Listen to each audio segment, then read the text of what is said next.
Hey guys, welcome back to Resistance Chicks. We are your hosts, Leah and Michelle. Today is the 28th of January, 2018. So we're going to start off with a video, if I can throw it up in here for you guys. Are you ready? Leah, do you want your headphones? You want to tell them a little bit about it? Sure.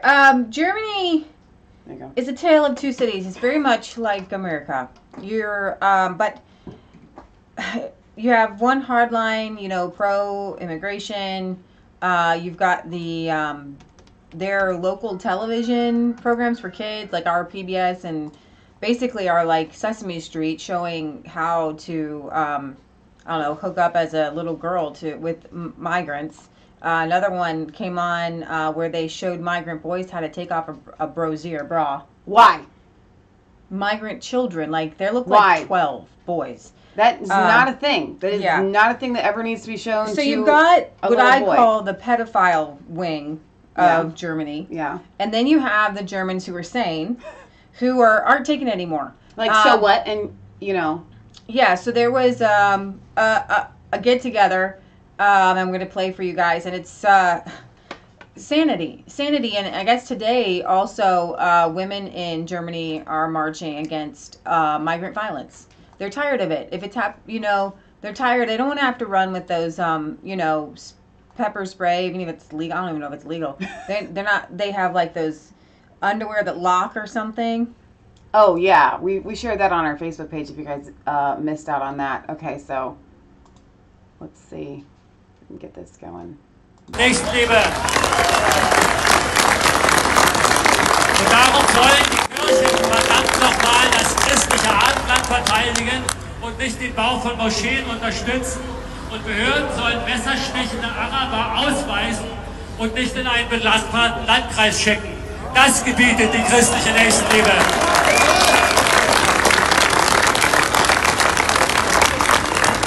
Liebe deinen Nächsten wie dich selbst heißt aber auch, liebe Freunde, liebe dich, achte dich, halte dich nicht für ein Verbrecher, halte dein Volk nicht für ein Verbrecherverfolg. Wer sich einen Schuldenkomplex einreden lässt, kann nicht unbefangen über Fremd und Eigen urteilen. Aber Fremd und Eigen, das sind die Grundkategorien allen Lebens. Wer Fremd und Eigen nicht unterscheidet, ist immundefizient. Er wird keiner Bedrohung standhalten. Einer unserer Demonstranten in Cottbus hat am 18. Juli auf ein Transparent geschrieben: Verschließe ich meine Haustür, weil ich die Menschen draußen hasse? Nein, ich verschließe sie, weil ich die Menschen drinnen liebe, sie mir wichtig sind und ich sie beschützen möchte. Aus diesem Grund haben Türen, Schlösser und Staat Grenzen. Und liebe Freunde, das trifft den Punkt. Das eigene zu lieben und zu verteidigen hat nichts mit Fremdenfeindlichkeit zu tun. Es ist die Voraussetzung für einen unbefangenen und gerechten Umgang mit dem Fremden.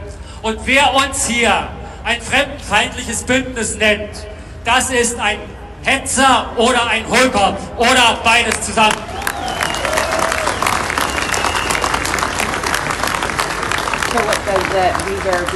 Liebe Freunde, wir werden die Erfahrungen im Brennpunkt Cottbus zum Ausgangspunkt für die intellektuelle und moralische Auseinandersetzung mit den Verfechtern der multikulturellen und multikriminellen Gesellschaft machen. Und dazu gehört es, eine Anlaufstelle für Opfer von Gewalt gegen Einheimische zu schaffen. Wir haben den festen Willen, hier in Cottbus unseren Teil dazu beizutragen, dass die Politik in Deutschland endlich einen Wendepunkt. All right, so it just cuts off there. But that really is, I agree with Leah, it's so incredibly encouraging to hear sanity coming out of Germany. Now, somebody in the chat had asked if this was the AfD, the Alternatives for Germany. I don't know if it's I don't know if it's the AfD or if it's just a group of people tired of let's see. The Christian Kurd says, decent Germans in Cottbus can no longer tolerate unstoppable and extremely violent crimes committed by Islamic migrants. They rally to express anger and expose the lies of Angela Merkel's government, pressing the city council to not take any more refugees. So what says, I think that the AfD is supporting it. I think that that's probably safe to say. Yeah. So where is my other link here? I've got here we go. The Real Women's March. German women will protest against migrant violence today. Maybe, I don't think that, let's see if I can, not sure what the sign says. Maybe So What can translate it, but it's a little bit small. Yeah, so after an explosion of migrant violence, a lot of Germans are done with it and have started protesting. Last weekend, a group of 2,500 people protested against migrant violence in Cottbus. And this Sunday, women want to protest in Kendal. The city is a symbolic place because a 15-year-old girl was brutally murdered there by an Afghan migrant. Wow. The women will protest for the future of their children and say this is the starting signal for an alliance of women and mothers who no longer want to hide in the future. It's enough because Kendal is everywhere. The demonstration against migrant violence will start at 3 p.m. Today, so that's local time. Wow. According to YouTube promotion video, the planned demonstration is organized by women and mothers, and it is to answer to the irresponsibility of the masses, which made innumerable amount of violence in the country possible. A member of Merkel's party seems to agree with this statement. The CDU party member and civil rights activist Vera Legsfeld says, since the murder of Kendal, we hear about new acts of violence almost every day. And then she gives several examples of serious acts. Let me play for you their trailer here. I'm probably not going to be able to translate it, but I think you're going to understand it. Maybe So What can translate as it plays. In the chat. Sorry guys, I'm sharing this on Facebook because everybody's telling me they're not getting notifications for today.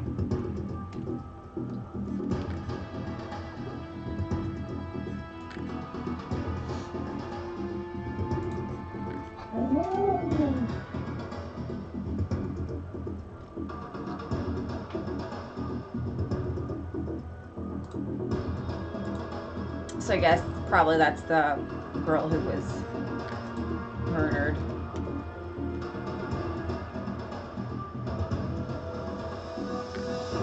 That would be today. Wow.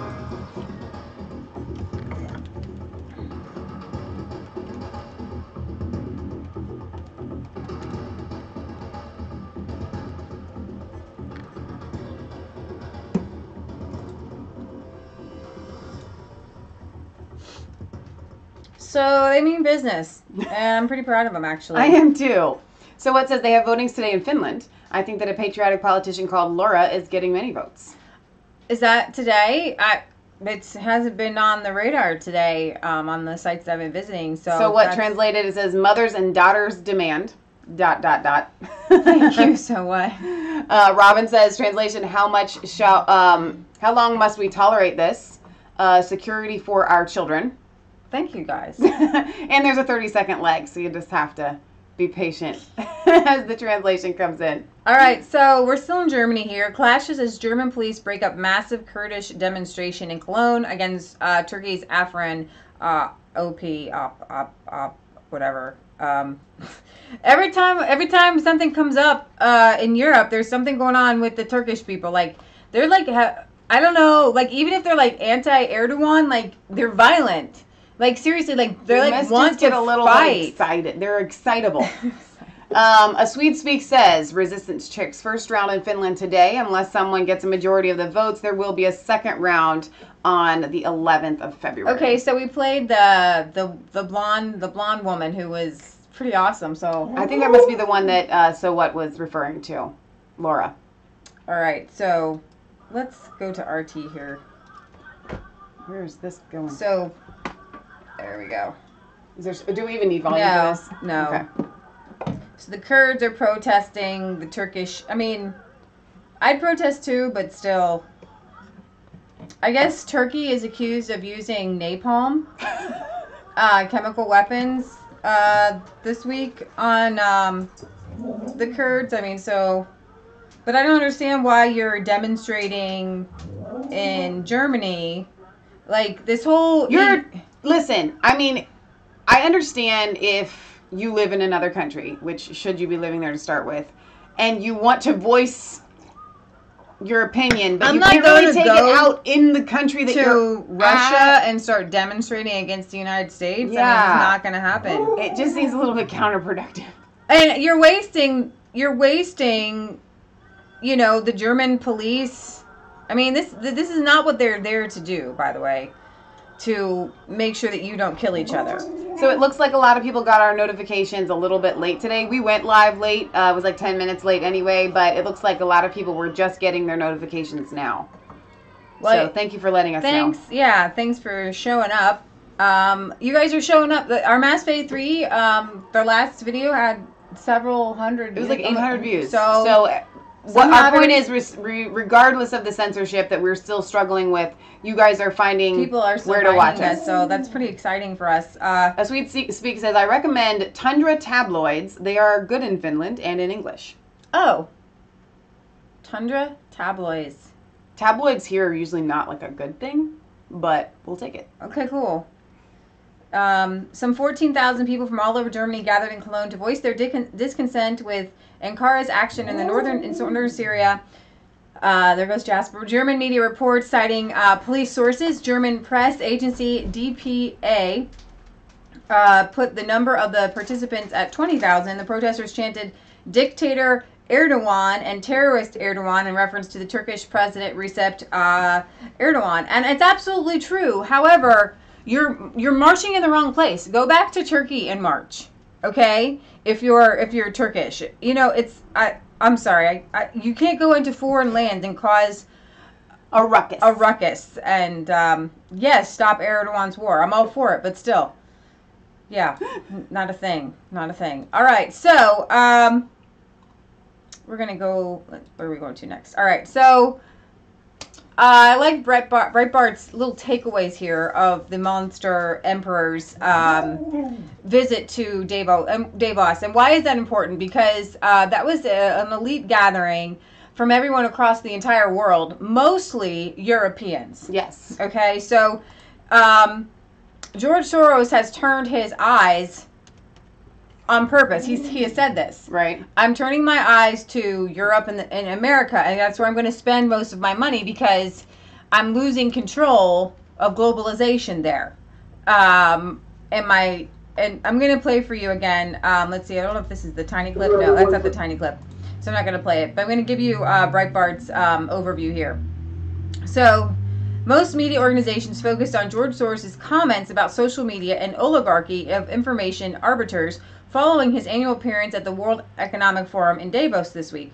But the Open Society Foundation's chief gave away some key information about the playbook the hard left and the Democratic Party will be using the next few years. Here's what you need to know about what their most important billionaire backer told the crowd in Switzerland this week. Trump is trying to turn the U.S. into a mafia state, and I love the gifts. This gift here is fantastic. No, not happening. Actually, we have a mafia When he does state. this like eyebrow raise, and he looks, I can't even do it. It's so Trump. It cracks me up. I have my Nigel mug, who's laughing now. That's a perfect time to use that. This is a pretty rich claim from a man who has undermined nations and institutions in pursuit of his get richer quicker schemes, from uranium interests to breaking the Bank of England. Soros has never given two hoots about the nation state nor its integrity. So imagine my surprise to hear him opine this week. I attribute the length of my speech to the severity of the problems confronting us today. I find the current movement in history rather painful, more painful than people dying in the Holocaust. Open societies are in crisis, and various forms of dictatorships and mafia states exemplified by Putin's Russia are on the rise. In the United States, President Trump would like to establish a mafia state but can't because of the Constitution and institutions, and vibrant civil society won't allow it. In case Georgie Boy hadn't noticed, it is his side that isn't at war with the Constitution of the United States. From his sponsorship of open border organizations, he literally, I mean, here's the thing. What the left does in these open societies, they just tell you what to do. We don't want borders. Right. We don't want borders. Well, borders are there to keep bad people out. True. And so when you don't have borders, the bad people come in and they rape and they pillage and they kill. And so yeah, he's behind the Europe, EU, all y'all. Georgie Boy is one of the major pushes for all y'all problems. Okay? That's just what I gotta tell you. I'm sorry. Leah, you're supposed to use the Dracula accent for Soros. Dracula accent. I want to suck your blood. So let's see. Take the Uranium One deal, the still unreleased FISA memo, the attacks on free speech from groups like the Southern Poverty Law Center. Let's not forget his quote from the book of Crisis of Global Capitalism. The sovereignty of states must be subordinated to international law and international institutions. Pause. Meaning, what? I forgot. Kelly had messaged me in the middle of the night that her father-in-law had gone to the hospital in an emergency and wanted prayers, and unfortunately He passed away. He passed away. So Kelly, our condolences are with you. I can't even Absolutely. imagine a loss like that. So Yeah. please wish your husband our thoughts and prayers going to you guys, because that's his dad. You know. Yes. So Yeah, I got your message this morning. We're definitely keeping you guys in our prayers today, for sure. Soros demonstrably wishes he were the godfather of an international mafioso. In fact, he is. He says that the world must accept a nuclear North Korea. And Kim Jong-un, yay, Soros, you're my best buddy. I love you. Soros's geopolitical theories aren't born out of ideals of national defense or global security concerns, but rather his own selfish motivations. And I have an eternal fuzz on my face. let me get it. I don't know. Now you're gonna be Rudolph for a minute. I know. That's why a nuclear North Korea appears to please him. Anything to bless American, power. He said this week, the rise of leaders such as Kim Jong-un in North Korea and Donald Trump in the United States have much to do with this. Donald Trump, Kim Jong-un, Donald Trump, Kim Jong-un. Donald Trump has done I like more. how you say his name. Kim Jong-un. Kim Kim Jong-un. Jong-un. If you just put an Asian accent on it, it makes your mispronunciation okay. Kim Jong-un. Kim Jong-un. I can't even go. I can't go to that. I can't go to that. Let's see. Saving the European Union from itself. Well, our current aim, Soros said in his speech, is to help save the European Union or to radically reinvent it. Which is what we see with the United States of Europe. I think that's their This is fallback plan. scarily an EU backer out there today who thinks the Union is operating within its funding purview or is popular amongst the publics of its member nations. Nevertheless, they won't just let it die. That would be to admit too much about globalism and the no border movement. Instead, they will flog the dead horse of reform no matter how much it hurts ordinary people. The EU used to enjoy the enthusiastic support of the people of my generation, but that changed after the financial crisis of 2008. You know what? People just woke up to your controlling empire, and people don't like that. And we're not overthrowing people now with guillotines. We're overthrowing people now with votes, right? And through YouTube and Twitter. Here's what's so crazy, is that you had the French Revolution, you had communist revolutions, you had all these super violent revolutions. Correct. And they won't just let us have Twitter and Facebook. Right? It's not like we're going around with guillotines chopping people's heads off. We're literally just getting truth out, and they're like, no more YouTube for you. No more YouTube for you. No more Google searches for you. Right. No more Twitter for you, Milo. No more Twitter for you, truthers. It's very much like they really feel like we're going around with little guillotines chopping people's heads off with the truth. The night before last, Hannity had his Twitter account shut down from Fox, and he about had a meltdown. He tweeted out, many of you slept last night, and I didn't because I had my account taken down. And I kind of laughed at him a little bit because I was like, that's not exactly something that would, even our YouTube account, I wouldn't lose sleep over it. However, my mom, Patriot Gallery, pointed out something. She said it's not obviously that he just needs his Twitter account, but he is putting truth out there, and it is important. And it's important to him to get that truth out there. I want to get to a couple of the comments here. ECWNWWF says, why didn't Switzerland have the guts to arrest George Soros? Well, A, they're Switzerland. Neutral! B, I'm not sure any country really has enough on George Soros to arrest him for crimes against humanity. Or, you know what I mean, for inciting wars and violence. I don't think that they have that solid proof. I am with you. We all know that it's there. We all know that he is completely evil. Just his statements against Trump alone, they are ignoring it. Exactly. Now, Horatio says maybe it's Trump's bad cop versus South Korea's good cop is what got North Korea to accept an invite to the Winter Olympics next month rather than threatening nuclear war. Yeah, we're going to see how this plays out. This could be a total miracle. It could be a bomb. I believe in miracles. But if North Korea gets some people down into South Korea, right? I know. People are going to bring back information. Kim Jong-un isn't God, man. Well, and they have to at least show their athletes on their state television, right? Some sort of... From what I hear, there's a blackout. They're not playing it. They're not going to play it? No, they're just not playing information and stuff like that on North Korean television. Oh, I thought they were playing state-run propaganda on their... Not about the Olympics. They're not doing... No, I know, but what I'm saying is you would think that they would at least have to show their athletes... I don't know. ...compete. You would think that they would. I hope so. And in that little glimpse, you might get a little spark in someone to, wake up. I don't know. But it could be a good thing for sure. Europe's expansionism has been rabid since its inception. Many warned about it in the 70s and 80s. And in the 90s, the Conservative Party in Britain saw one of its largest ever internal fissures over the matter.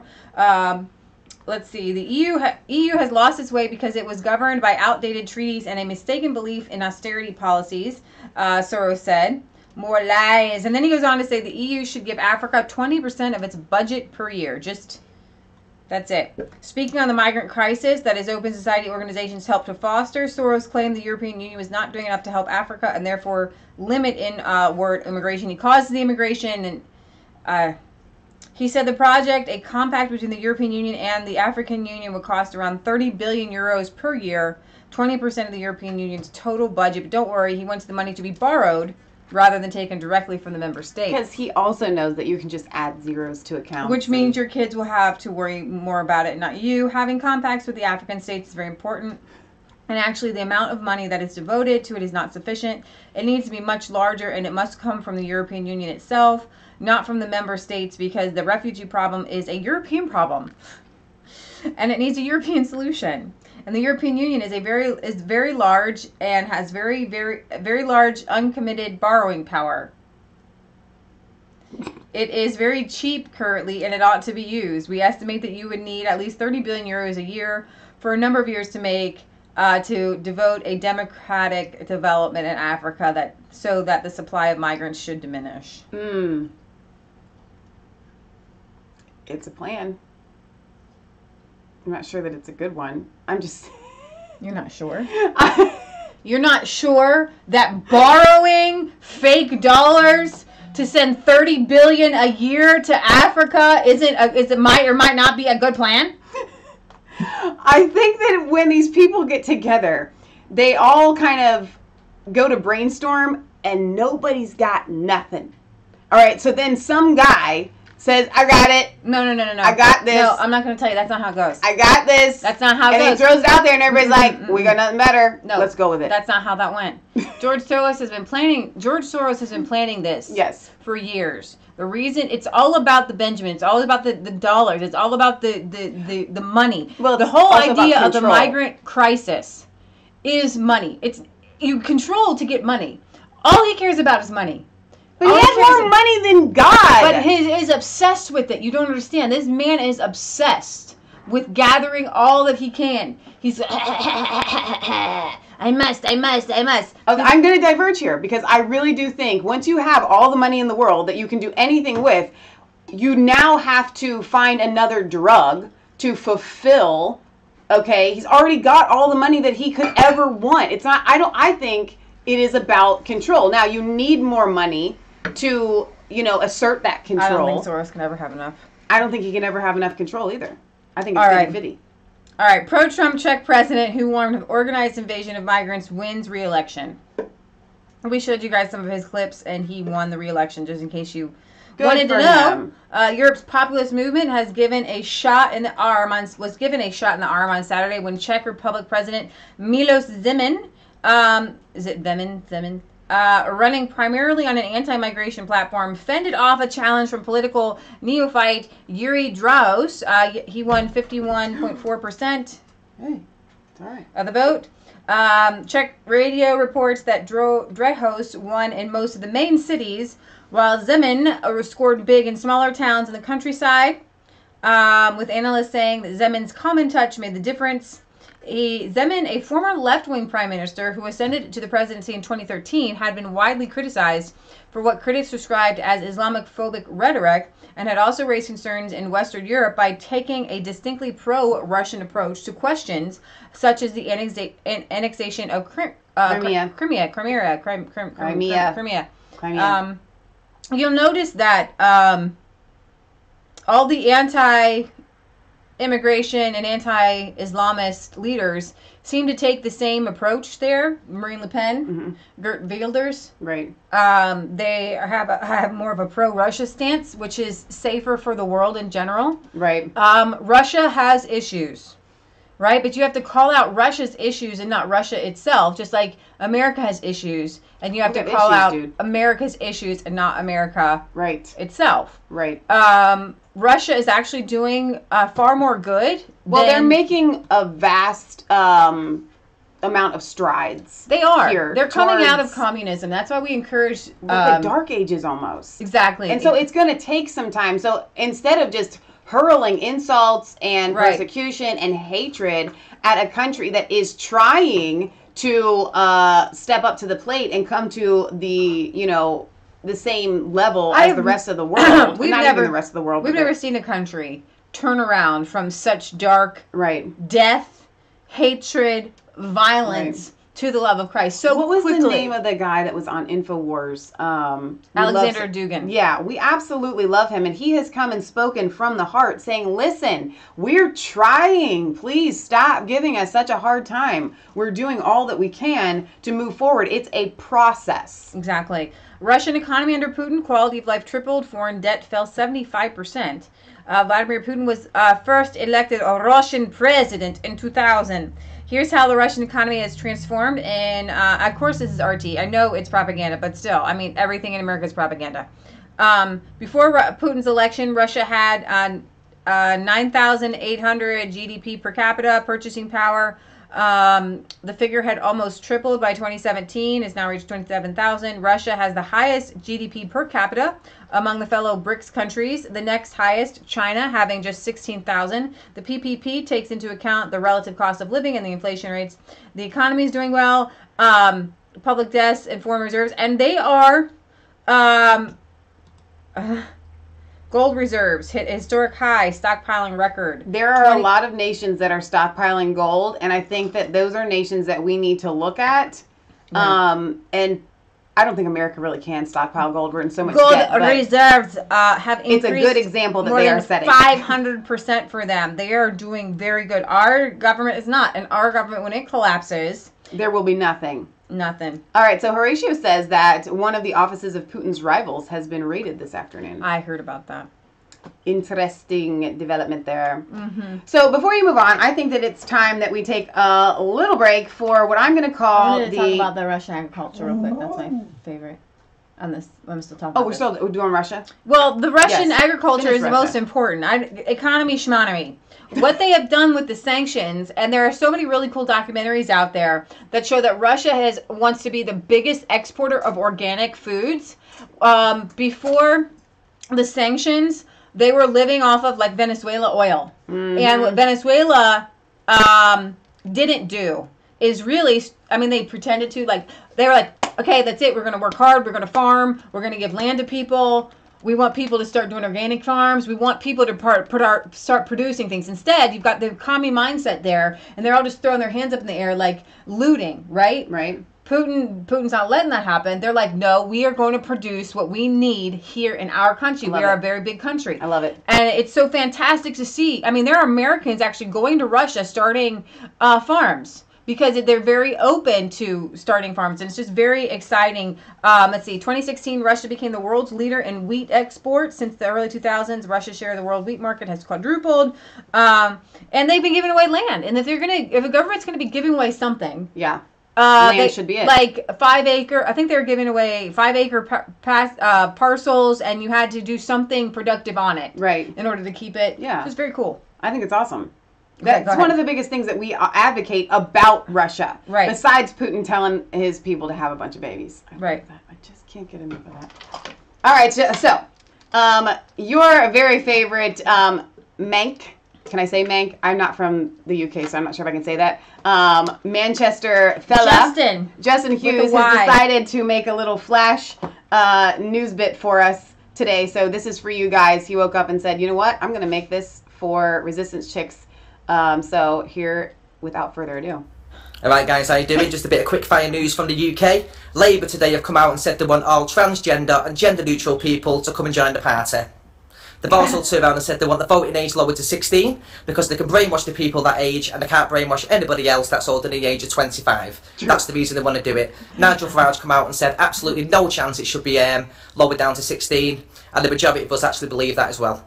So there you go, Labour, no chance. Donald Trump has come out today also and said to Piers that the protesters in the UK when he comes over can basically go to hell because he knows the majority of people in the UK actually support him, and that's correct. So there you go, quick fire news from me. Justin, Manchester, UK, England, to the world. Peace out. I am so glad that you decided to say England there at the end, because I was listening to the radio the other day, and even I don't think you guys quite understand. Do you know when we first said England, y'all were like, Great Britain. They jumped us so hard. And now here in America. Now you're back to saying England again. Here in America. I'm in a whiplash, man. People say England. They just do. In history class, we were taught, maybe now, I don't know, they're more politically correct, I don't know. But when I was a kid, you were just all England, Scotland, Ireland, and Northern Ireland is part of... But a lot of times we just lumped y'all into England. I was listening to the radio the other day, and this lady called in, and she said that her mom was from England, but I think that it wasn't that she was actually from England, because I think she was like from... Manchester or something, because I recognized the name like right off the bat, and I was like, but that's not England. But that's not like, no, there's like England, right? Manchester's English.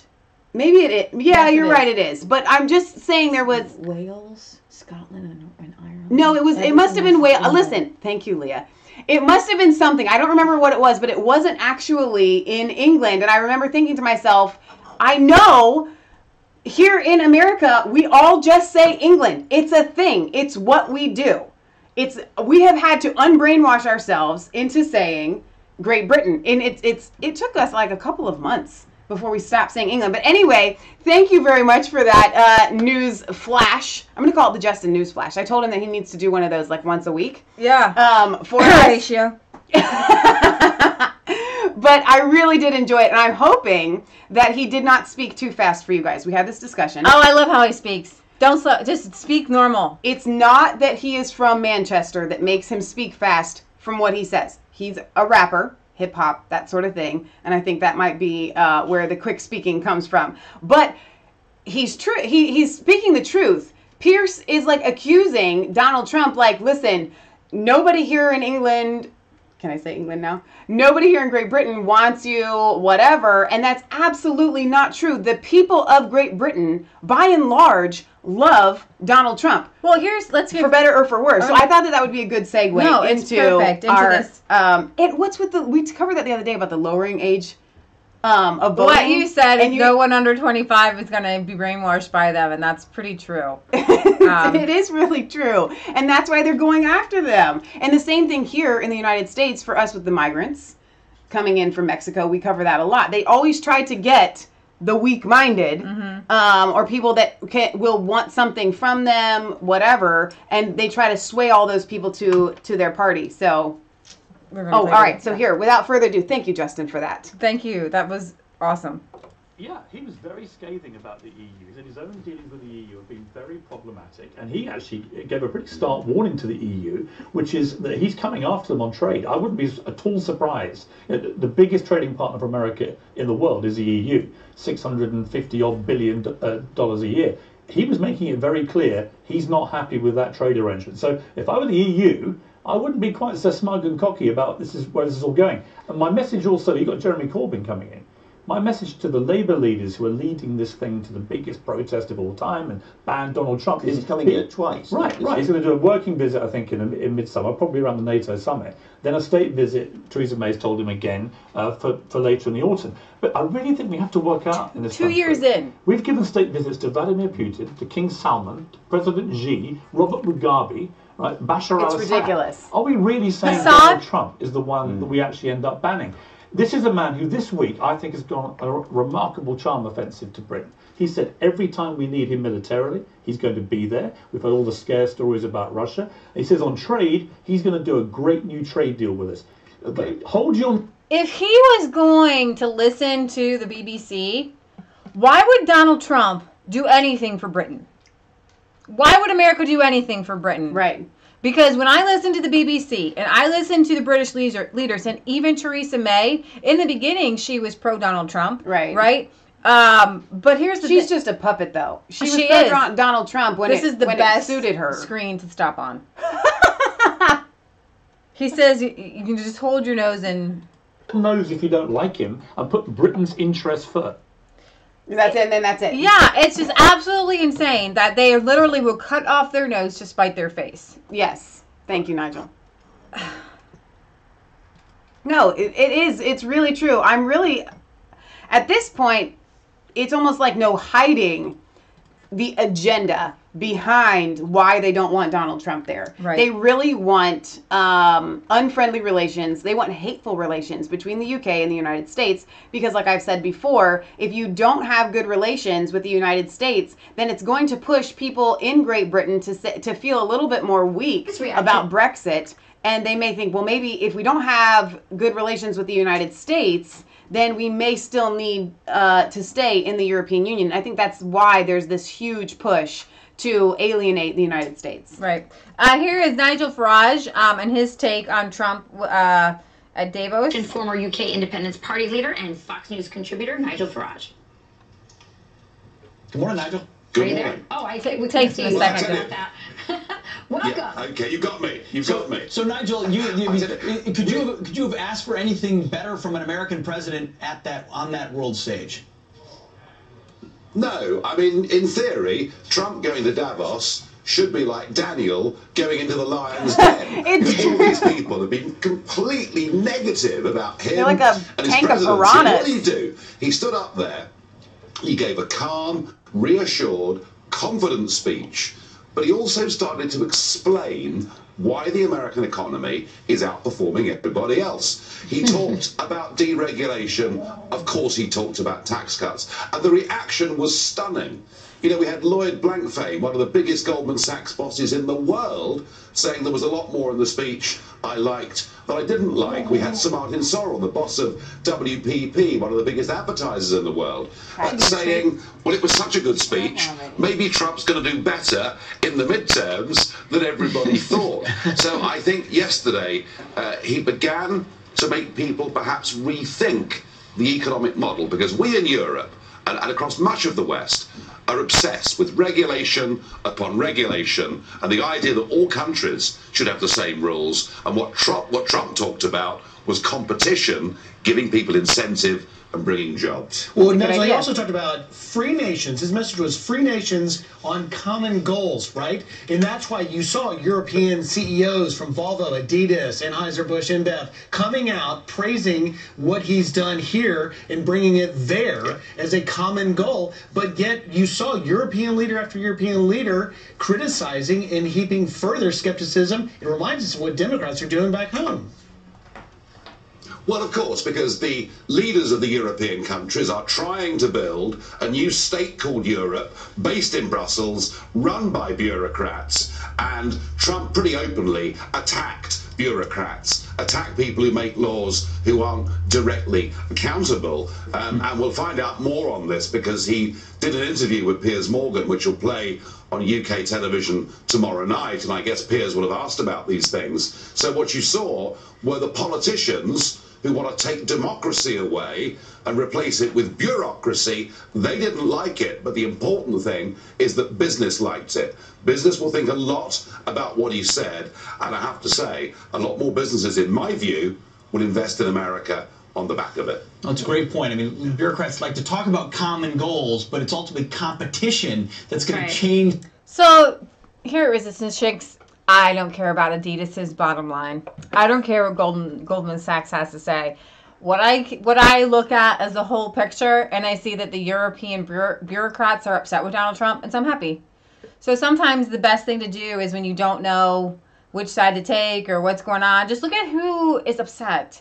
And if the EU is upset, if George Soros is upset, I'm happy. I am happy. Right? When the economy falls, Adidas and the big giant corporations, they'll get their turn. I agree. Horatio says deregulation is good. Protectionism will make things worse in the long run. Yes, absolutely. So let me see here. I have another article on this somewhere. I thought I did. So what says, I hope Trump will not shake Merkel's hand again. You know, and when I was younger, my mom always taught me, you don't shake someone's hand if they are your enemy. Like, if they are an evil person, you don't shake their hand. You just don't do it. Now, Trump may be a little bit different, you know, whatever. I don't know. I'm just not, I've been in the room where my mom has deliberately, someone goes to shake her hand and I know that they're an evil person and she won't do it. I've been there. And it's hard to swallow, but there's such power there. You talk about empowering women. We should empower people to do that. You don't, when you're shaking someone's hand, is I am in agreement with you, that because you're joining together. Right. And that's what makes a handshake such a beautiful thing. Right. And so I think that if you're going to be a strong world leader, you should stand and say, no, I'm not going to shake your hand. We are not in agreements. We're not in terms that bring us together right now. Right. The EU is not all it's cracked up to be. I'd have been tougher. Trump slams May's handling of Brexit in new snub as he says the PM has invited him to 2 trips to Britain in an interview with Piers Morgan. Number 1, the US president criticized Prime Minister's negotiating in Piers Morgan interview. Trump claimed he would have a different attitude if he was negotiating. Duh. I love it. Trump is slamming Theresa May's Brexit negotiation. And they are failing. It's not even a fail. It's like a... Could it be that she's a woman, she just can't negotiate well? That could be. Or could it more be the fact that her heart isn't in it? Or could it be that her heart is in destroying it? I think that's more like it. I think she could get it done if she actually had, a desire to do so. His calls for a tougher stance will boost Tories' demand for a hard Brexit. President told Morgan that a lot of Brits respect and like what he stands for. Embattled Theresa May suffered a fresh blow. And actually, I did read an article that said that there are 40 Tories who are willing to vote no confidence, and they need 48. And then they're trying to get Jacob Rees-Mogg lined up to take her spot, which would be exciting for all of us, I think, right? So, let's see, where am I at? Oh, yeah, fresh blow last night after Donald Trump criticized her handling of Brexit negotiations. The U.S. president sparked a diplomatic row by claiming the Prime Minister had invited him to make 2 trips to the UK this year, including a state visit in October, with all the pomp that entails, in an interview with Piers Morgan to be broadcast on ITV, I think it was last night, or was it tonight? The president said he would have taken a much tougher stance than Mrs. May towards Brussels. Trump told Piers Morgan he was not surprised when Brexit won the EU referendum and cited trade and immigration as major drivers. Donald Trump claims there are a lot of Brits who respect him and like what he stands for. True. So true. Intervention could undermine the moves he made earlier to repair the transatlantic special relationship. I don't think so. I think sometimes you got to be tough. Yes. You got to be tough, like with Kim Jong-un, okay? When asked if he thought the Prime Minister was in a good position regarding Brexit talks, he replied, would it be the way I would negotiate? No, I wouldn't negotiate in the way it's being negotiated. I would have a different attitude. He wasn't really mean about it. He's just like, no, I wouldn't do it that way. Pressed on his approach would have been different from May. He said, I would have said that the European Union is not cracked up to what it's supposed to be. I would have taken a tougher stand in getting out. That's pretty simple.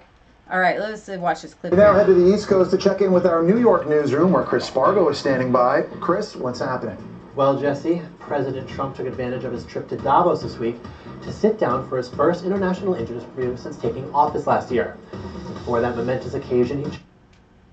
Sorry. I guess... It's not your fault. I know, it's full screen. Didn't want to play full screen. But he makes a really good point. He did this while he was at Davos because obviously he can't get to Piers in the UK. A really great relationship, although some people don't necessarily believe that, but I can tell you, I have a tremendous respect for the Prime Minister, the job she's doing, and I don't. I think the feeling is mutual from the standpoint of liking each other a lot. I don't think that's true. So that was a little bit of a false rumor out there. I just wanted to correct it, frankly, because we have great respect for everything you're doing, and we love your country. We think it's truly great, and we're working on transactions in terms of economic development, trade, maybe most importantly military. We are very much joined at the hip when it comes to the military. We have the same ideas, the same ideals, and there's nothing that would happen to you that we won't be there to fight for you. You know that. And I just want to thank you very much. This is a great honor to be with you. Thank you very much. Thank you very much. Thank you. And everybody, all the liberals in the UK are upset about this. This is the definition of insanity. I will be there for you. We'll be there for you militarily. I back and support. I back and support you. We love your country. That hateful man. It's hateful. I don't know. This is when black is white and white is black and up is down. We've had, as you say, a great trip today, and we continue to have that really special relationship between the UK and the United States. It's standing shoulder to shoulder because we're facing the same challenges across the world. And as you say, we're working together to defeat those challenges and to meet them. And alongside that, working for a good trade relationship in the future, which will be to both our benefits. So the UK and the US both do well out of this. And it's been great to see you today. Good. Well, it's great to see you. One thing that will be taking place over a number of years will be trade. The trade is going to increase many times. And we look forward to that, but the trade concepts and discussions really, I think I can say most importantly, that will be taking place, are going to lead to tremendous increases in trade between our two countries, which is great for both in terms of jobs. And we look forward to that, and we are starting that process pretty much as we speak. So thank you all very much for being here. Thank you. So, does he answer questions?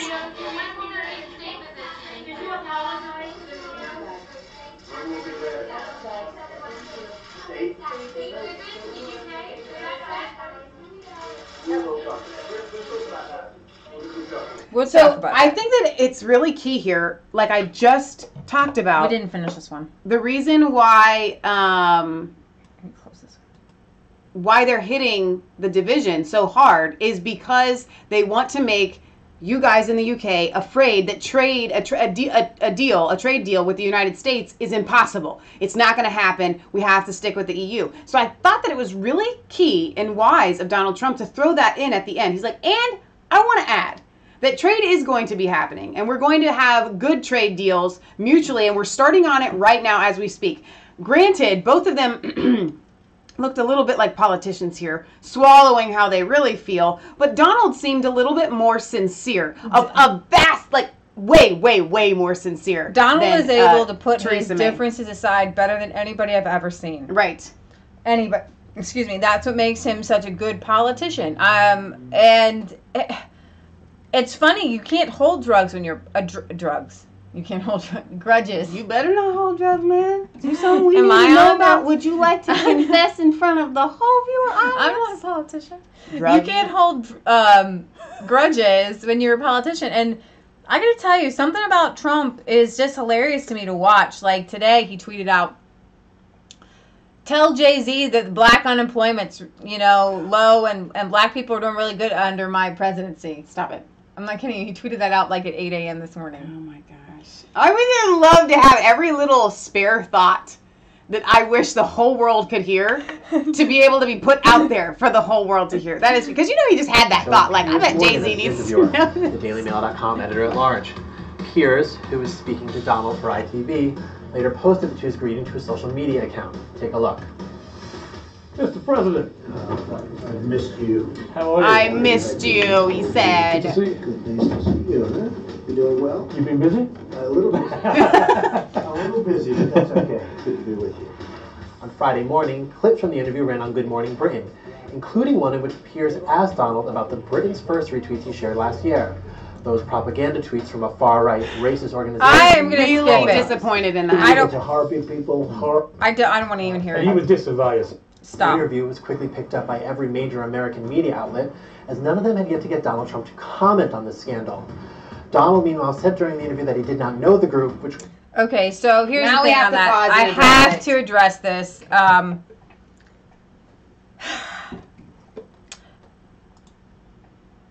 I like Jada Branson. I do. I like Paul Golding. I am proud of Britain First.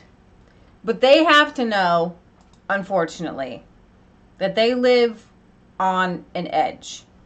That the world isn't ready for their hardline take. Right. On the truth of Islam. Right. And it's heartbreaking to see because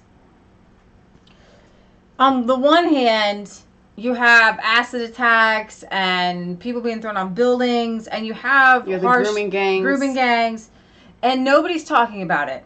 It's hush hush. It's completely It's very silenced. hush hush. And so here's the thing: I'm going to back and support Britain First as much as I would back even like Paul Joseph Watson, who swears a lot, who has a different view on things than I do.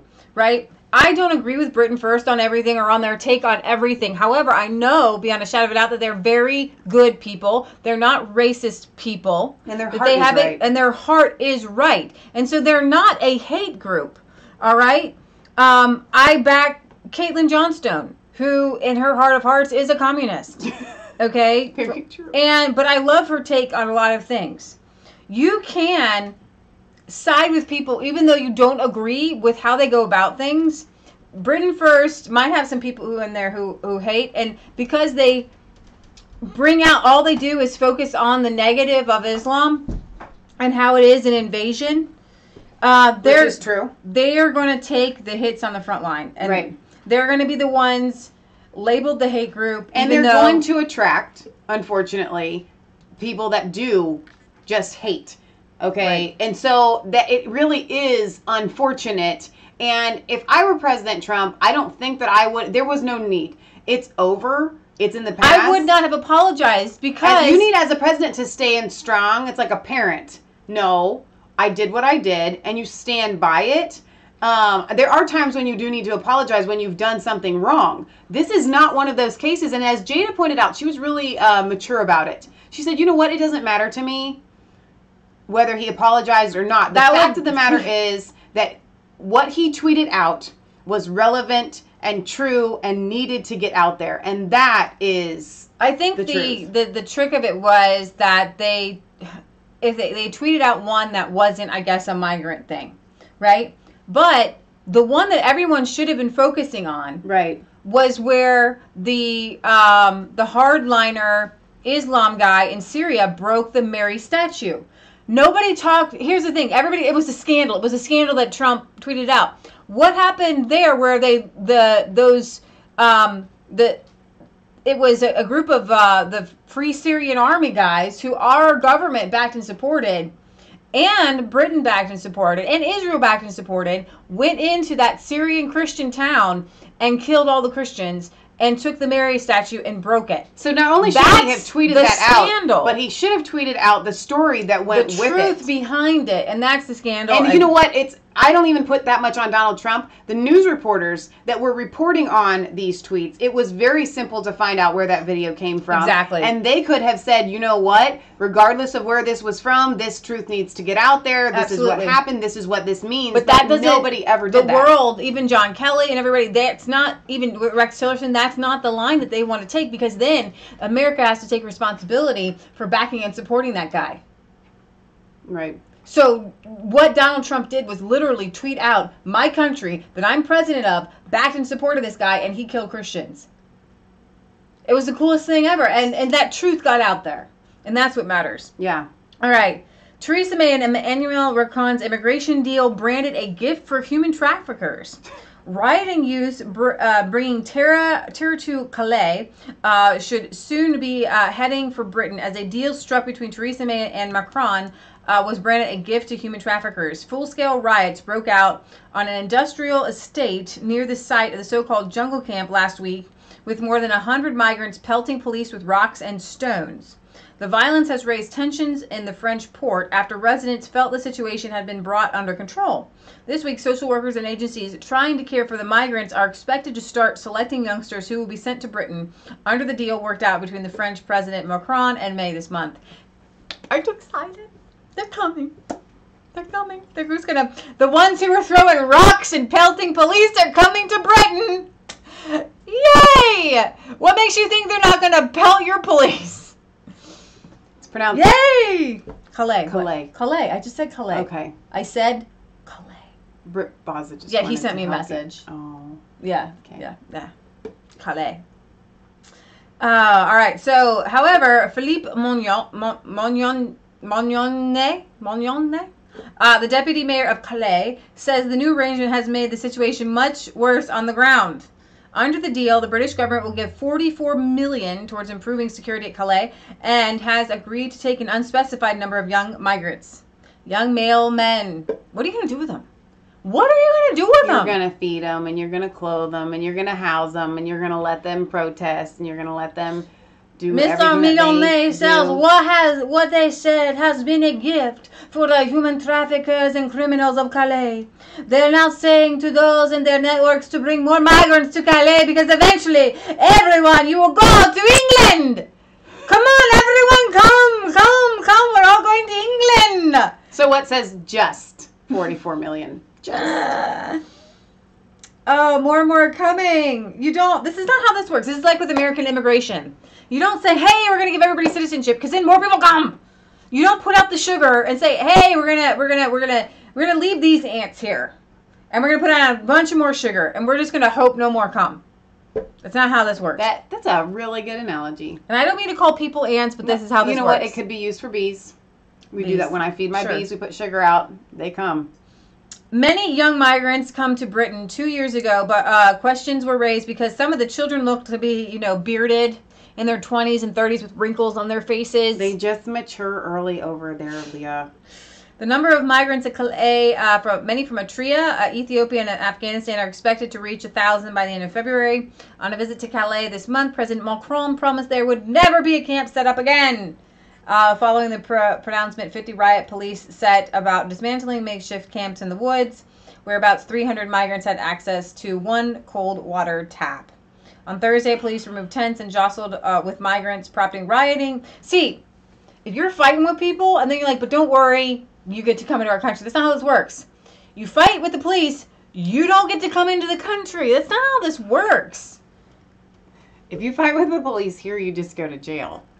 Oh, man. I don't know why that's Mr. Millonnier took photographs of the violence and has sent them to France's interior minister in Paris because he's concerned about the escalation of violence. He said, there were some of the worst scenes I have seen. The big rocks were being thrown at the police and police had to respond. But it's very unfortunate. One of the migrants was hit in the head with a gas canister. I think this person may lose an eye, but we shall see. The situation is very tense, very angry, and I am afraid. I don't think it will get much better soon. This is a war zone. These guys coming in, laughing, smiling. Sorry, They're guys. only laughing and smiling as soon as they get there, and then they turn angry. Almost immediately. Shawnee Show said they will give them council houses, Social Security, and they will still hate us and say we are not doing enough. Horatio says Milton Friedman says you can have free immigration or you can have a welfare state. You can't have both. Right. Exactly. You can have one or the other. Your country will collapse. If you let everyone in and give them everything, your country will collapse, which is what we're seeing all across Europe. Here is a video here of Switzerland. You don't know about Whoa. And that's not Switzerland that I know. You know, when we were kids and you view Switzerland, it's so homey and it's just very people riding on Swiss. bicycles. Yeah. There were hardly any cars in Switzerland, like, what, 5-10 years ago? I might be fine.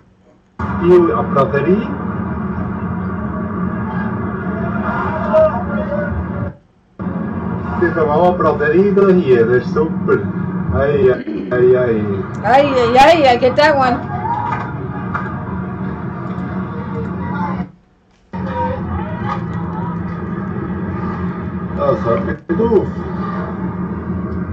That looks like a wealthy neighborhood. Where are these people living? Oh, das ist doch immer noch.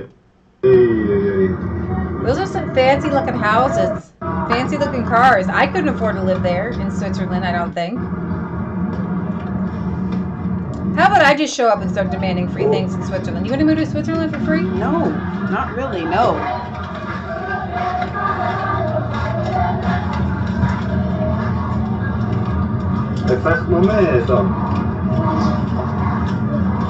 Horatio says Switzerland looks a bit like communist Russia when you first get to Zurich. Man alive! What is that? It's not what we like. Haiti. That's our view of Switzerland is a little bit different. Yeah, no kidding. Than what it is now. I just remember reading an article a while ago saying, you know, there's a lot of the Swiss, and when I say a while, I do mean like a decade ago. That the Swiss, a lot of them just ride their bikes. They get around. They're more environmentally friendly, I guess you could say. It just seems like now it's just this rapid push to modernization. It's a rapid push to opening because they're the Swiss. I don't know if you guys have this in your countries, but in the United States, when we say you literally, Switzerland is the end of a joke. It's a description. You can say, are you going to be like Switzerland? If somebody's having an argument and, you know, there's 3 people involved, neutral, you're the Swiss. And unfortunately, where that gets you is you get walked all over a lot of times. And I think that's what we're seeing here, and it's really sad. Speaking of getting walked all over, this is a migrant gang member. I'm just going to read it to you, a clip here. He says, it's a paradise for criminals. This is in Germany. This is a paradise for criminals here. There are very few controls. They don't check, well, where you are going. Es ist ein Paradies für Kriminelle hier. Es gibt nicht viele Kontrollen. Die überprüfen nicht gut, wo du hingehst. Wo du herkommst, was du machst. Where you came from or what you're doing. Und wenn du eine Straftat if you commit a crime, everybody always gets a second chance. Or third or fourth. Und noch eine Sache. And another thing, if you are registered somewhere, you won't go to jail. Die sagen, geh nach Hause. They tell you go home and we will send you a letter when you need to come so we can sentence you. That's really funny. So you can go out and commit other crimes and hurt other people in the meantime. That's the clip. Sure, why not? That is insane. That is insane. Like, you want honest criminals? All right, so I do have... Britt Baza says, I wonder if Switzerland are going to give the migrants Rolex watches as well as benefit houses and cars. It's all fake money. We had Swiss watches when we were kids. We thought they were really cool. I love Swiss watches. Yeah, so here's the thing. The only reason anybody would let in people and start to take care of them for free is with the fake money. And what you all should be can't do this with praying about monetary system of tangible goods. Yeah, as long as they're printing out fake money, it doesn't matter. The only reason they tax people worldwide, including in Europe, is to make it look like it's to actually take money out of the system. That's how this modern monetary system works. Right.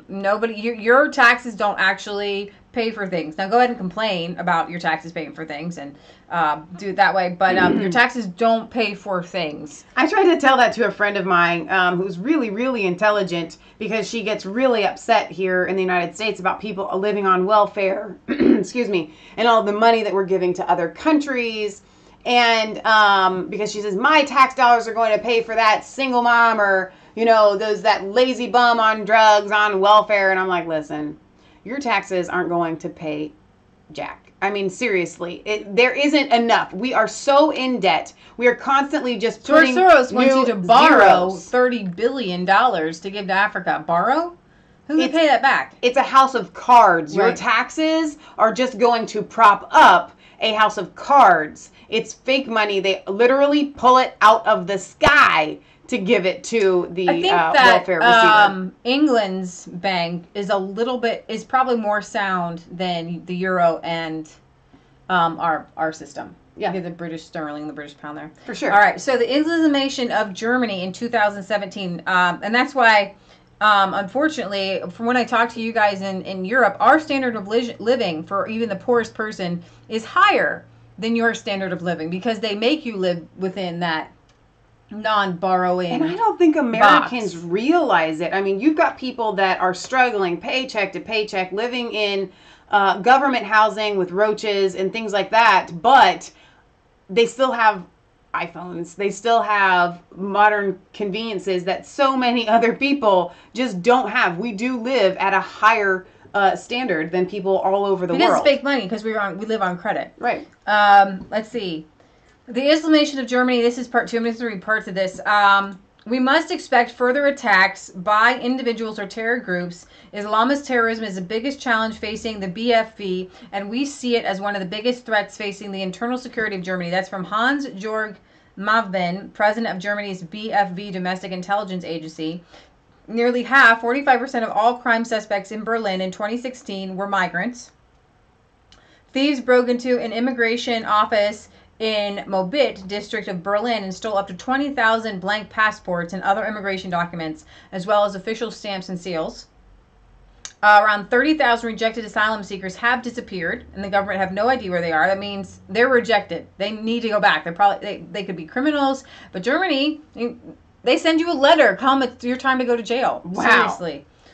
One cannot kill millions of Jews, so you can bring millions of their worst enemies in their place. German fashion designer Karl Lagerfeld. And even Merkel is upset and dumbfounded that Germany would be a hotbed for anti-Semitism amongst migrants. Most migrants are anti-Semites. They don't like Jews. I got to tell you. And it's unfortunate because we've said this before on our show that a lot of the Germans, they understand. Just don't. You know what? That's history. Just maybe don't bring your anti-Semitism here. It's just not even good if for they our are country. anti-Semites, they don't say it out loud. Right. But the migrants don't know. We just, you know, we're Islamists and we don't like Jews. That's just, and they have to have classes and everything. So, and let's see. And then let's see. The following is a chronological survey of some of the main stories about Islam and Islamization in Germany during the second half of 2017. Part 1 was a different series. I'm just going to read a couple highlights here. July 2017. July 4th, Germany's BFV, Domestic Intelligence Agency, warned that Salafism is the fastest growing Islamic movement in Germany. Its annual report revealed that the number of Salafists in Germany jumped to 9,700, up from 8,000. They all just got a loud screech. I didn't touch anything. No, you didn't do it. I have no idea what it was. I'm so really the sorry. Salafists are hardline Islamists. And he says, we must expect further attacks. On July 5th, Saleh A. Mahoud and Hamas C. appeared in court on charges of plotting suicide bombings in Dusseldorf. Let me... What? I don't know how to check it. Like, I can't check the... Is it still screeching?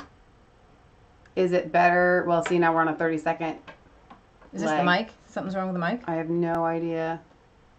Is it coming through there now? I don't know. The problem with this software is that I can't hear what you guys are hearing, unfortunately. You'd almost have to play us in the background. Just go find us and play us and see what, so we can hear what they're hearing. And then you'll get double speak. Somebody's got to sing or something. Where's our live feed? Is this it? Probably. Play us and see what, so we can hear what they're hearing. I don't hear anything. I don't hear it either. Well, we unplugged this, so. I think it's okay. Well, but I don't know. Let me plug this back in, though. This is the microphone, by the way. But we have to wait 30 seconds? Probably. I don't like seeing myself on the screen. Oh, you're beautiful. Nope, I hate it. Beautiful. All right, what do you want me to do? Play it again? Or something. Where's our live feed? Is this it? Probably. It's going to take a second. So we can hear what they're hearing. I don't hear anything. I don't hear anything. I unplugged this.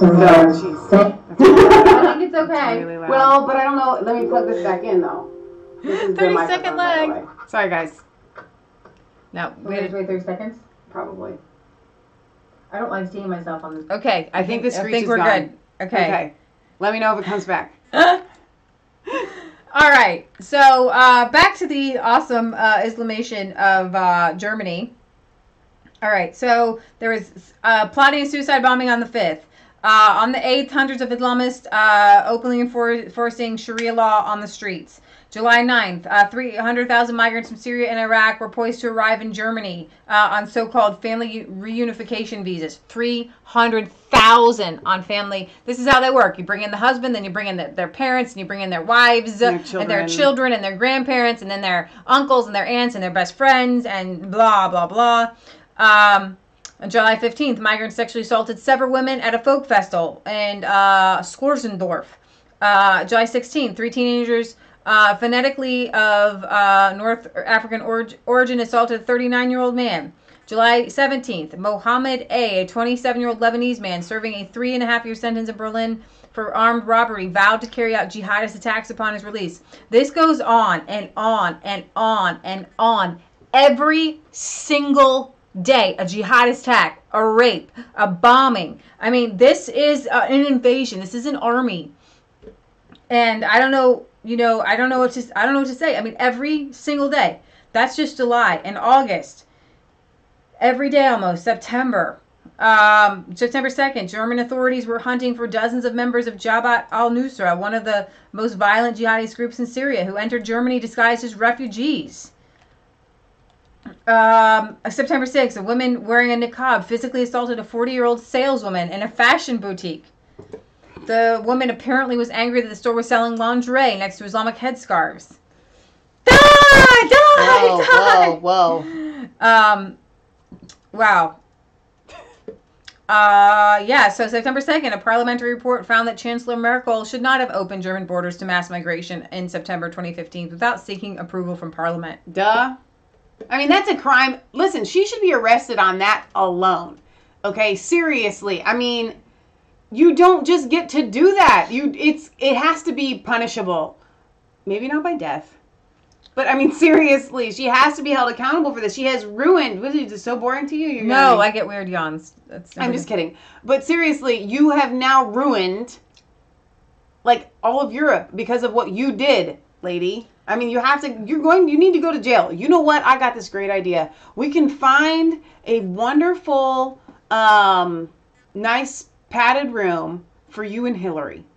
So you can have your women power. I got it. Together. I'm with you. I think this is a really good idea. Yeah. And we could put Jeremy Corbyn with George Soros. On October 13th, and Obama. The entire wing of a hospital in Bonn was closed after an outbreak of scabies. The area was cleaned and disinfected, and sick patients were sent to an isolation ward. The number of people diagnosed with scabies in the North Rhine-Westphalia jumped nearly 3,000%. What are the symptoms of scabies? Itchies. They're like chicken pox. To October 14th, the trial began on Oldenburg, of 37-year-old migrant from Iraq accused of stabbing his wife, the mother of his 5 children. Oh, it's just like from mites. Yeah, itchies. Like a burrowing mite in the skin. Yeah, itchies. Okay. It's contagious. Yeah. So they must like reproduce like quickly. Nasty. Oh man, dang, that is not good. Oh man, it just goes on and on and on. All right, so the Weisberg 4 group talks immigration and economy in Budapest. Polish Prime Minister, not going to try it, traveled to Hungarian capital on Friday to take part of the Vice Group summit, where the attendees discussed the refugee crisis and economic issues. He and his counterparts, Hungary's Viktor Orban, Slovakia's Robert Fico, and Czech Republic's Babis, jointly issued a statement in support of the development of the European Common Market and against the compulsory relocation of refugees. In our opinion, Europe's cohesion policy and competitiveness on the common market leads to greater social blah, blah, blah, blah, blah. So they met together. They're hooking up. They're making things happen. This is not a very comfortable situation for European Commission. Sure, it's playing. It's just okay. Especially during the Brexit. To create so big crisis, because in my opinion this is kind of crisis. Of course, not as big as Brexit, but one of the crises touching European Union. But the dialogue is the most important. Dialogue and objectivity. And objectivity. So, no, I don't want you to play. Yes, you do. No, I don't want you to play. I don't even know. Chester Zoo saves newts from extinction. Okay. All right. EU bombshell. Poland's president accuses Brussels of carrying out modern warfare. Poland's president used his speech at the World Economic Forum in Davos to launch a shocking attack on the European Commission led by Jan-Claude Juncker, as he claimed the tactics from Brussels amounted to modern warfare. Poland's president Duda launched the scathing attack during his panel discussion at the World Economic Forum this week when asked about the European project. Appearing alongside the presidents of Lithuania and Ukraine, Mr. Duda took aim at what he saw as the hypocritical stance in Brussels for creating a crisis in its relationship with Poland. Mr. Duda told the Davos crowd, "This is not a very comfortable situation for the EU, especially when we have Brexit happening too, to create such a big crisis." So there you have that. And speaking of Poland, Poland makes it a crime to use the phrase Polish death camps with up to 3 years in jail for any suggestion that the country was responsible for Nazi crimes. The anniversary of the Holocaust, and people were remembering that, and it has come about. The people are calling them Polish death camps, and that's not a thing for them. They're pretty upset about it. So I'm going to play this here. In a minute, you'll learn why using the phrase Polish death camps is trampling on the graves of millions of victims of German crimes. Before you write the stupid phrase, please read the facts and bow your head in respect to the victims of this special day. So, on the territory of occupied Poland, the Germans built numerous death camps. Their victims included people of more than 20 nationalities. So I want to read some of these as he goes on. Of the 206,000 prisoners of 41 nationalities, Poles constituted approximately 48,500 of them. Polish Jews were 22,000. The biggest group were the Jews and the Poles. When saying Polish death camps, so out of 133,000 prisoners coming from all lands under Nazi German occupation, 23,000 Polish people and 12,000 Polish Jews. When talking about this painful part of history, you are making a terrible mistake. These camps were never Polish, and they... Out of the approximately 106,000 prisoners, this is the different places, by the way, in Nujinjam, sorry, I'm not going to pronounce this right. Of 106,000 prisoners, 17,000 were Polish, and they were the second biggest group right after the Russians, 19,000. They weren't built by Poles. Polish government of that time was forced to immigrate. And this other one, KL Mauthausen Gusen, sorry, I'm not going to pronounce them right. The death camp for the Polish elites, it has been discovered 23,000 Polish people out of 34,400 imprisoned were murdered at this camp. And they strongly despised the deeds of Germans that occupied the country. By not sticking to the truth, you act like a negativist. That is those who say that the war and the Holocaust... So I guess at KL Ravensbrück, out of 123,000 female prisoners of 27 different nationalities, more than 34,200 were Polish women. They were absolutely the biggest group of all imprisoned women, constituting 75 to 80% of the total number of prisoners. Never happened. Please Auschwitz. Do not make this mistake. If you were not aware of this fact, please remember, do not, I repeat, do not confuse the victim with the executioner.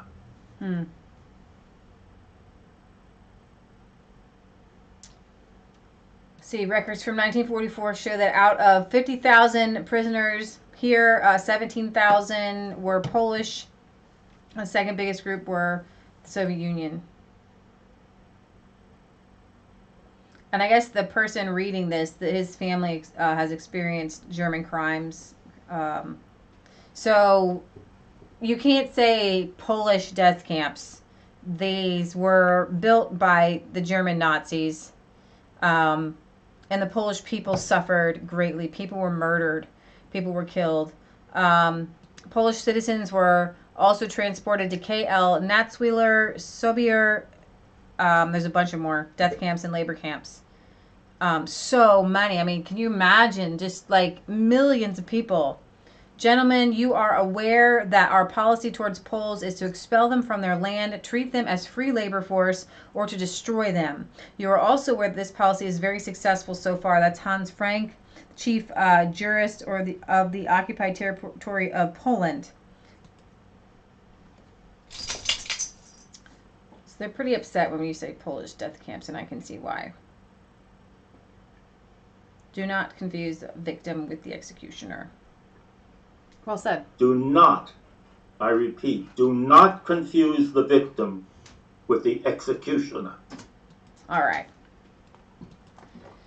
So, I think we're going to end here in Sweden a little bit. Can't no, we'll get to the Sweden. bombing in Kabul. We'll just go ahead.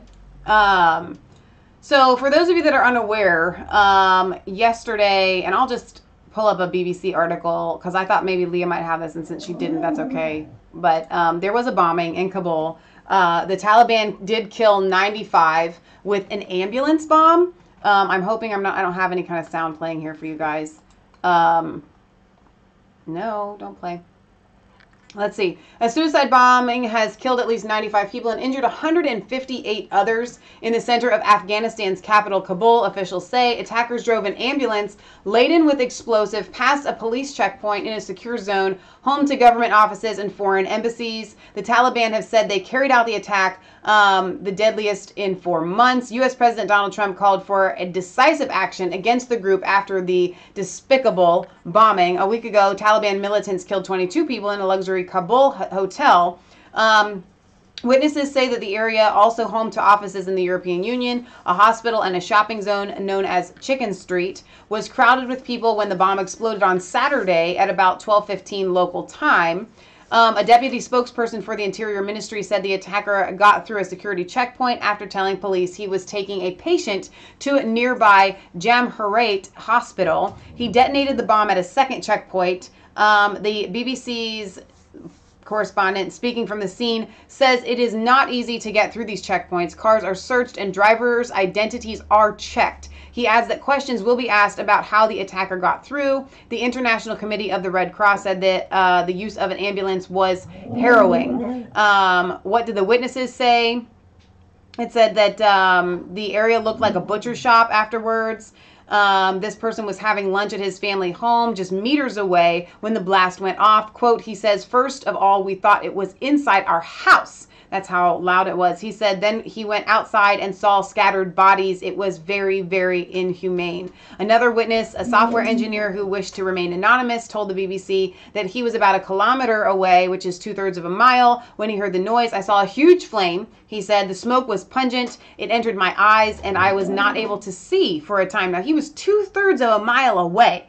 That's a massive cloud of smoke. He said when he moved closer, he saw dead bodies and it looked like a brutal graveyard. It was a terrible moment. The area is completely destroyed.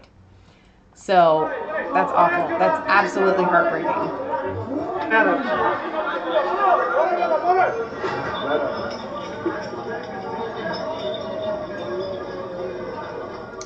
دفتر شیشه بودیم که دفعتاً صدای انفجار شد. تمام دفتر برهم و درهم شد دیگه. تمام چیز پایان رفتید.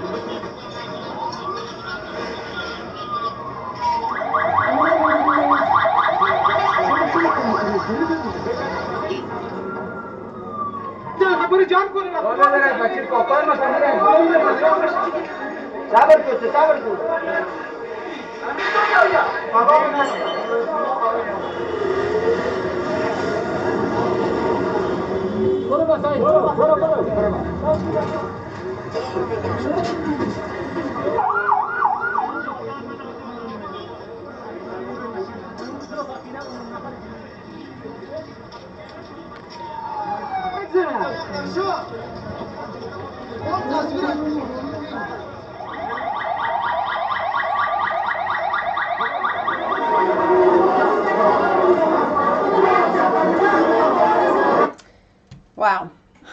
So the Taliban's getting frisky, and I don't know. I think that a lot of people are really quick to call these sort of things designed like with the white helmets or some sort of false attack where obviously these people are injured, but oh no, this isn't a false attack. There are people in Afghanistan who do not like the Taliban, and they do not want Islamic all law of the time. Right? They do it all the time. So unfortunately, we've become desensitized to this, but we're talking about a massive amount of people that are dead, a massive amount of people that are, if this same attack had happened in the United States, I'm guilty. My heart didn't go out to these people. They're innocent people. They're My just heart, people. no. But here's the thing. Yes and no. I don't know who these people are. We don't have a relationship with them. Okay? When I have a relationship with people in Europe. Okay? I don't know the Afghanistans. Okay. Afghanis. I know from what I do know, I know that the Afghanistan military itself uses bacha boys. I know that in Afghan culture, the men use boys as a culture. So in this city, you don't think there were any children?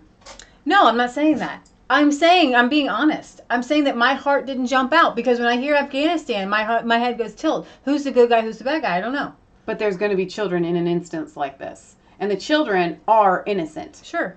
And so it's heartbreaking. I can guarantee you there are children that this shouldn't happen. You shouldn't be carrying out attacks and bombings on anyone everywhere. So yeah, both sides, whoever they're bombing may be equally as guilty, but they're not just bombing those people. It's not a room full of military guys. Okay? I'm saying I want more information.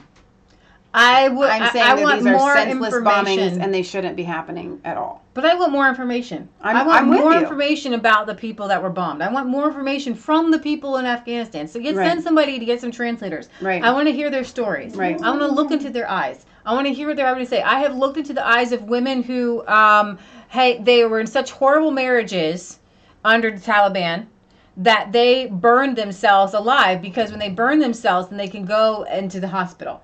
But can these women speak out in Afghanistan, do you think? No, they can't. I want more people. I want more information. That's what I'm saying. You want these people to go there and interview the innocent women, but they're probably of troops there that can troops there. We don't. Okay. You're not going to get the local people. I'm trying to say that this is oh yeah, sure you can get them to speak. They would be interviewed if somebody would interview them. They would. Yeah, there's documentaries. Yes, I've watched them. They do speak out. They would if somebody would go and talk to them. We have thousands of troops. You're right. There. No, I'm totally with you there. We do need to send actual reporters instead of people just going and videoing the atrocities. Why don't they get the opinion of the locals on the ground? I can definitely go with you there because it would be eye-opening. It would be huge. Especially if you could find the people.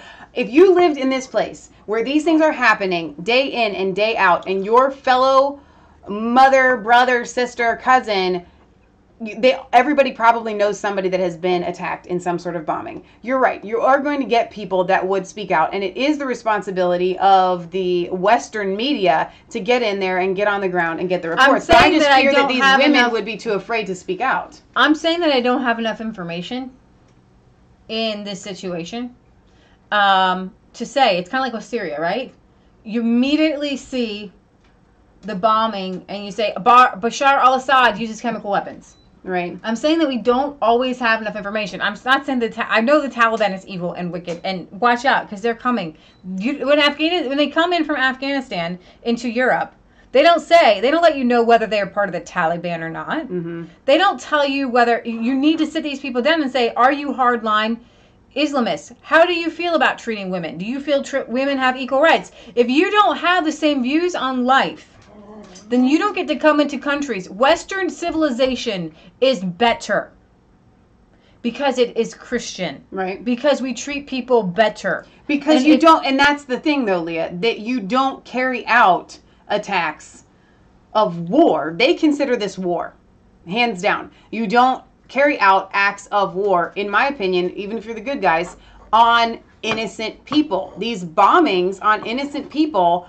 if there are children there, there are innocents. Kate had pointed out here in the comments, she said they indoctrinate their children from toddlers to hate and kill, and it steals their innocence. They believe what they are taught and have no choice, as that is all that they know. Most of the men coming in from Afghanistan, they've done studies. These are the ones, particularly in Britain, doing a lot of the rapes and a lot of the molestations and a lot of they hurt women when but you can't just target them because they infiltrate themselves. Not just infiltrate, that's the wrong word. They live amongst their wives and their children. And these kids, regardless of whether they've been indoctrinated, regardless of the fact that they have been brainwashed, they are still innocent children and they should not be bombed. So I know you're saying that you want more information, but to me, hands down, they shouldn't be doing this. There has to, it's in the middle of a town. There has to, I'm sure there are they didn't bomb a school. Right. Okay, I'm just saying this is senseless. What they are doing over there, the constant bombings, it is, lives are treated as if they are nothing. There is no value there. Afghanistan is a nasty place. Okay, I've watched some documentaries where they go in and they talk to the farmers, right? And they are growing all of. I guarantee you, these people are benefiting from sending heroin to my country. True. Okay, and these are their normal, everyday, regular farmers who are not Taliban. They what are there? 90% of the world's poppy and heroin. Okay, so these people aren't caring about my kids. They're not caring about Americans. Right. Okay, I'm not saying that we shouldn't care about their children. We absolutely should.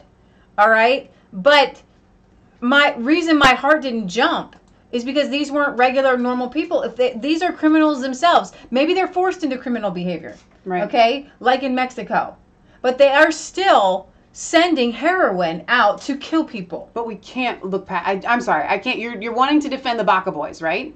There's probably Baka boys that are there that just got blown up. Okay, I'm just saying, like, we have to at least have a heart for whoever the innocents are. I'm not saying that everybody that got bombed isn't innocent, but there were innocents here, and it was I'm wrong. sure there were. I'm just letting you know that, you know, from looking, my heart doesn't go out to this like in Germany or in the Netherlands or in the UK. Because I know their culture. Right. I know that culturally these people aren't sending heroin into America. So what says I do not care about their children? Okay, I care about children all over the place. I want to see them set free. I really do. But it's not the same as if I see, I understand what you're see saying. Christians I totally being blown understand. up. I totally understand what you're saying. And I do care if Muslims are being hurt, but Afghanistan is a different country than other Muslim countries. From what I know of Afghanistan, okay, the culture in Afghanistan needs to change. Or these things are going to continue happening. What do you do? What do you say? You go to Sweden. And where these people are coming, I don't mean to be heartless. I'm not saying that I have the answers on everything. This is one of those things I don't have the answers for. Michelle's heart went out to them. I'm sure it was right for your heart to go out to these people and this bombing, okay? But it just wasn't. I shouldn't say anything at all. I guess I just feel like we need to point out the humanity of the people that have died, and the fact that it is, if you don't point out the humanity, every life, George Soros' stinking life, his heart beats, okay? I'm not saying that it should, okay? His heart beats. There is a life there, and if you're going to take that life, you have to be just first. For good reason, and you have to be righteous first. You have to be righteous first. Otherwise, it is done for the wrong reasons, and you should feel that loss. Absolutely. The Taliban, there are different levels of evil. The Taliban is as evil as it gets. Okay, they chop people's hands off, they chop people's heads off. What they do to prisoners of war, what they do with our American soldiers, the Taliban is as evil as you get on the earth today. Right. Like, as evil as you can get. The MSM, mainstream media faces the truth about Sweden. This article came out. Are they really trying to face the truth, or is it a couple of days ago? Every day since he began running for president, the international media have scoured Donald Trump's statements and actions in search of something to mock. One day last February, they fastened on an unscripted remark he made at a rally in Florida. We've got to keep our country safe. You look at what's happening in Germany. Look what's happening last night in Sweden. Sweden. Who would believe this? Sweden. They took in large numbers. They're having problems like they never thought possible. Trump went on to mention Brussels, Nice, Paris, and sites of recent terrorist attacks, but the media zeroed in on Sweden because Trump had made it sound as if something specific and terrible, some act of terrorism or Muslim gang crime or some such thing had happened. I know what it is. Okay. Europe is Christian in general. And so when you see something happen that from an Islamist, it doesn't belong. Unfortunately, Afghanistan is Muslim. So it's not as shocking when the beating heart of Islam in one of these countries, as in, has some sort of attack. Right. Afghanistan is out of control. And we thought that we could go in there and control. What our country has done in Afghanistan is absolutely horrible. Sean says, that's why it's more. Please don't argue, ladies. I feel like a child whose parents are rowing.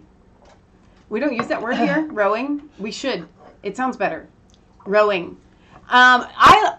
It's very rare that Leah and I on Resistance Chicks have a different view. It's just something. A different view of the same. And so I don't have a problem expressing that in front of you guys, because I know that in the chat and our viewers there's constant different views. And instead of us just constantly being, oh, we're just, you know, stuck in the mud, this is how we feel, and we're this some sort of united front.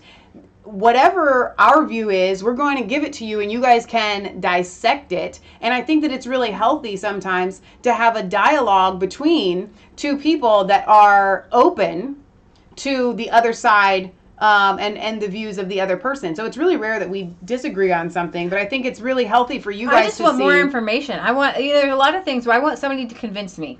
Right. Tell me, show me. Right. Convince me. My mind is open. Our minds are very open. We're not closed on a lot of things. We know certain facts, but we have open mind on everything. I'm willing to change. I'm willing to see something from a different angle. Right. And when it comes to Afghanistan, it's tricky because I have absorbed so much information that when I see a Taliban explosion, I need another piece to the equation. Row, whatever. So, anyways, thank you, Horatio. It's pronounced a row. An argument's a row. You guys remember that it was the Ami Horowitz thing that Tucker had played that he was talking about. As Trump made his comment about Sweden last February, among those who didn't want to forget it were a group of leading Swedish photographers who 7 months later put out a coffee table book entitled What Else? Last Night in Sweden. In a Stockholm newspaper, the local Lee Roden applauded the Shutterbugs for challenging the hysteria around the country provoked by people like U.S. President Donald Trump. The contributors mailed the first copy to Trump. And this person says, as I wrote at the time, the pictures in the book depicted a man on a snowmobile, a guy playing the tuba, an old couple playing with their dog, and other such just regular people. There were also pictures showing immigrants in a positive light. For example, a Somali guy pushing an old Swedish woman in a wheelchair. The message couldn't be clearer. Sweden is doing just fine, thank you.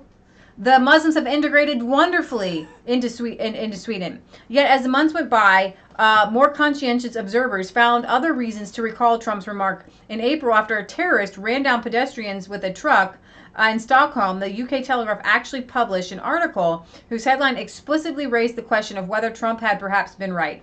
Is that when he said, and what's happening in Sweden? Yeah. What happening is very terrible. Yes, some of us have been writing about these things for a long time, but we've done so in a non-mainstream media, in alternative websites, and our reports have been routinely smeared in established news organs. Just on our Resistance Chicks, I posted 2 things on what's going on in Sweden, and somebody came back and said, there are no-go zones in Sweden.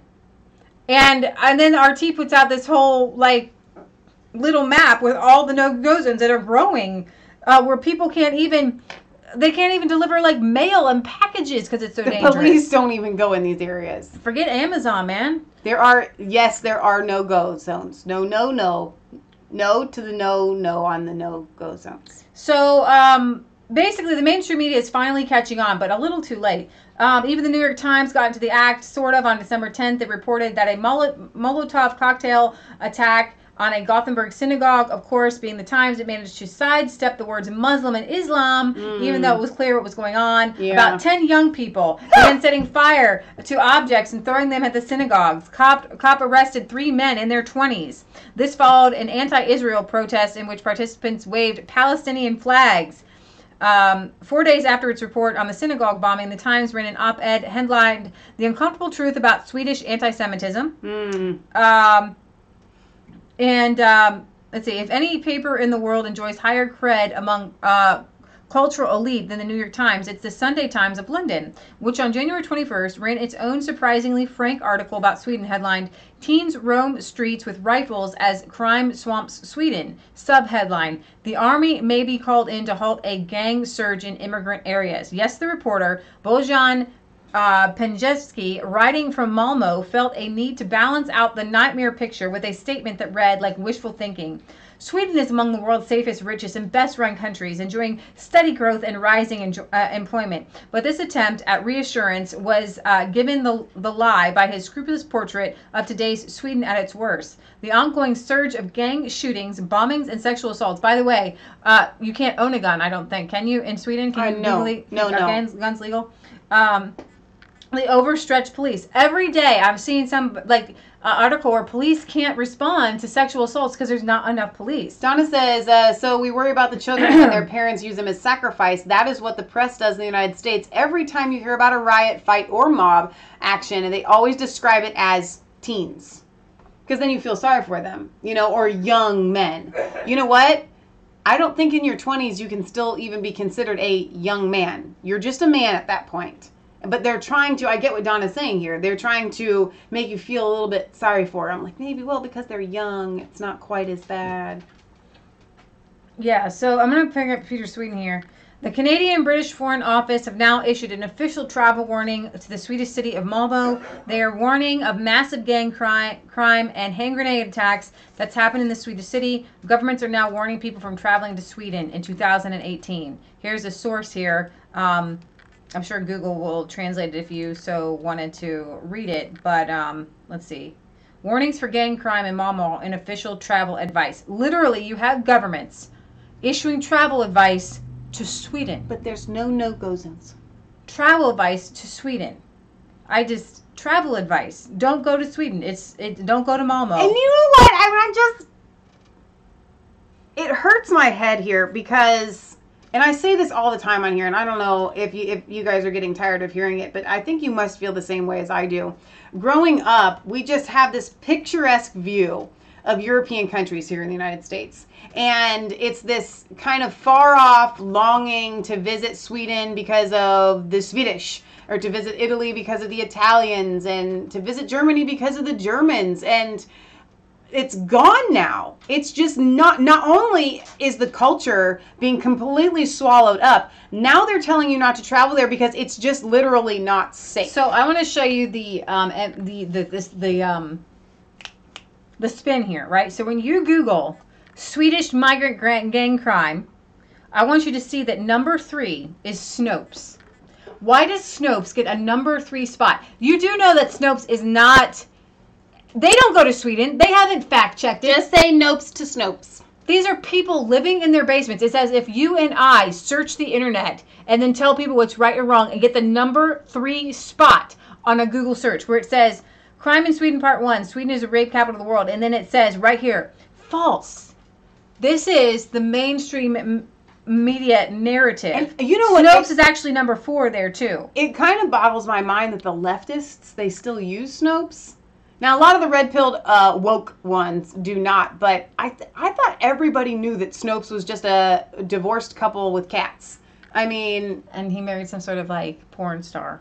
Sean says, it's like that program about the world's most dangerous jobs, ice road truckers, deadliest catch, bridge builders, and postmen in Malmö. See, here's the thing. I just Googled Swedish migrant crime, and this is what comes up. Fact check. Don't worry, there's no crime. Don't worry, nobody rapes. I wanted an article to show me the crime, and they're trying to tell me right off the bat, this is George Soros. This should scare you more than anything else. Eric says, if you look up anything that's going on in with the Trump administration or corruption in our government and fact check with Google, it all comes up false. I noticed that. What I do,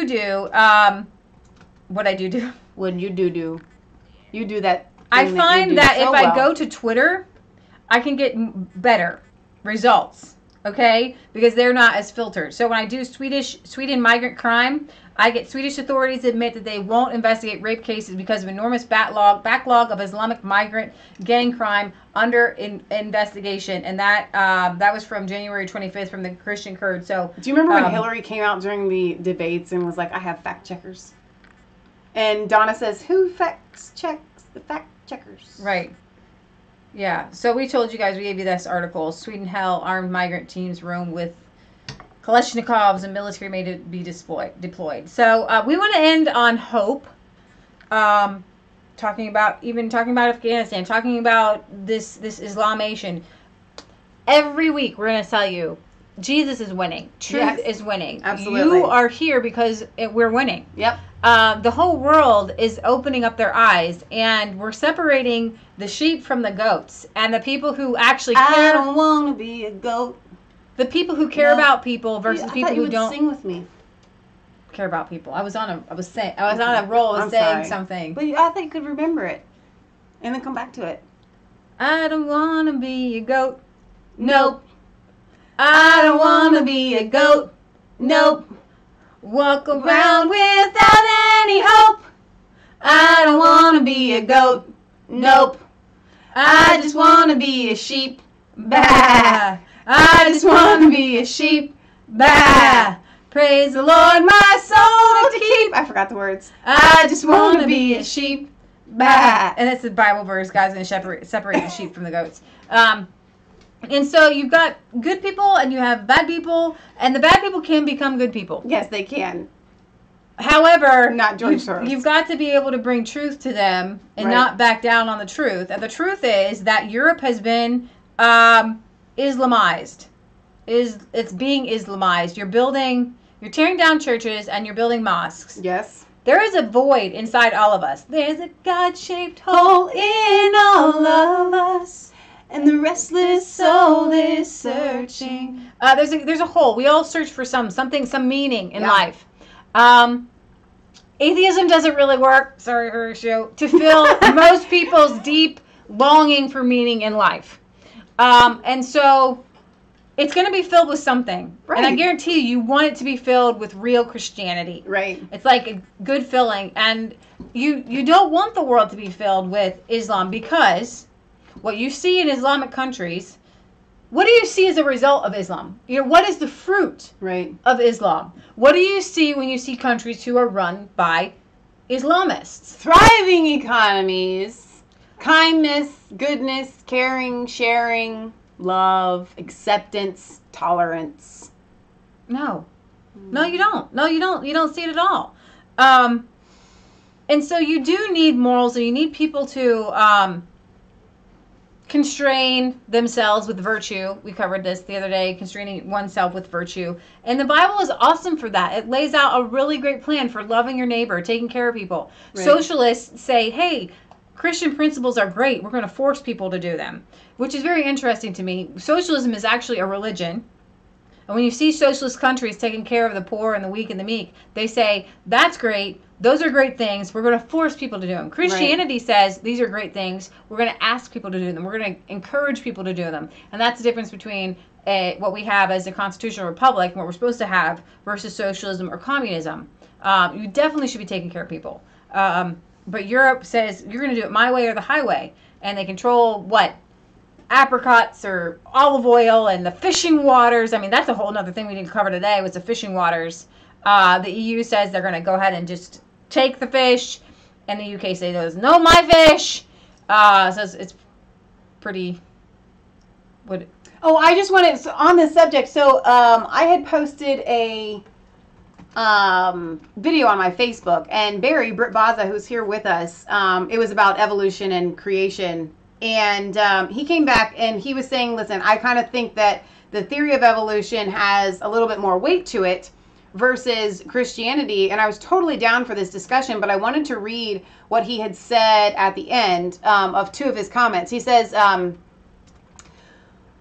I find religion hard and find evolution more of a believable subject, but saying that there is a lot of evidence out there that does support Christianity. Also, I suppose it depends on what works for certain people, but in my mind, if people can follow the morals of Christianity, we really can't go far wrong as a human race. And then later on in another comment, he says, I do live in a Christian country, and I do like the moral values of Christianity and have enjoyed my life and freedoms living in the UK because Christianity has forwarded me that privilege to think the way that I do and these freedoms, which certain other religions don't actually allow or permit. I do find both arguments very interesting on evolution and creation, and I found that to be a very sound-minded analysis of, somebody that realizes, listen, Christianity affords me a lot of the freedoms that I enjoy. To me, it's like the prodigal son. It's like you have these really crazy, rebellious teenagers who are like... The northern French port is only 50 kilometers from Britain across... We're going to end with the fishing waters. You have these... Oh my gosh, there's a bottom there. The UK, Express UK is like so trashy. So disgusting. You need some more Christian morals. And in the 60s and 70s, everybody wanted to throw off all these Christian morals, right? It was too constraining.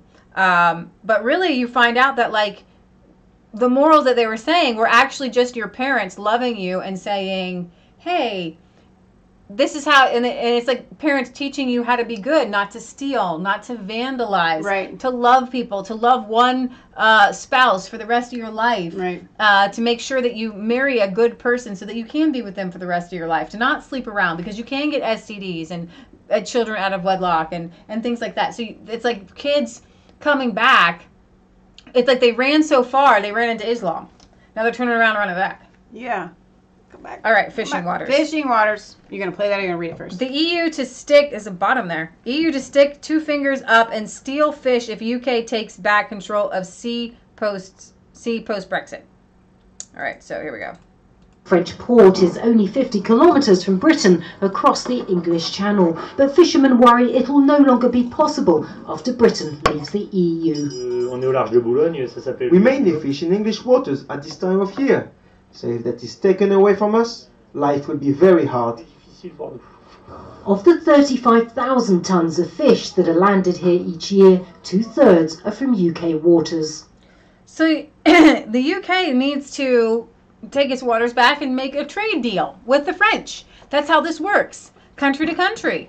You know, you've got to be able to make trade deals. I have a feeling we're going to get several comments on the fishing waters from our UK people, because they feel really strongly about this. So if you guys have a comment worth sharing, go ahead and type it in and we'll read it.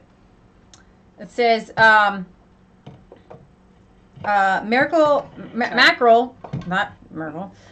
and herring move between the EU coastal areas and the North Sea during breeding and migration, and the European countries may intercept the fish before they reach British waters, it is claimed.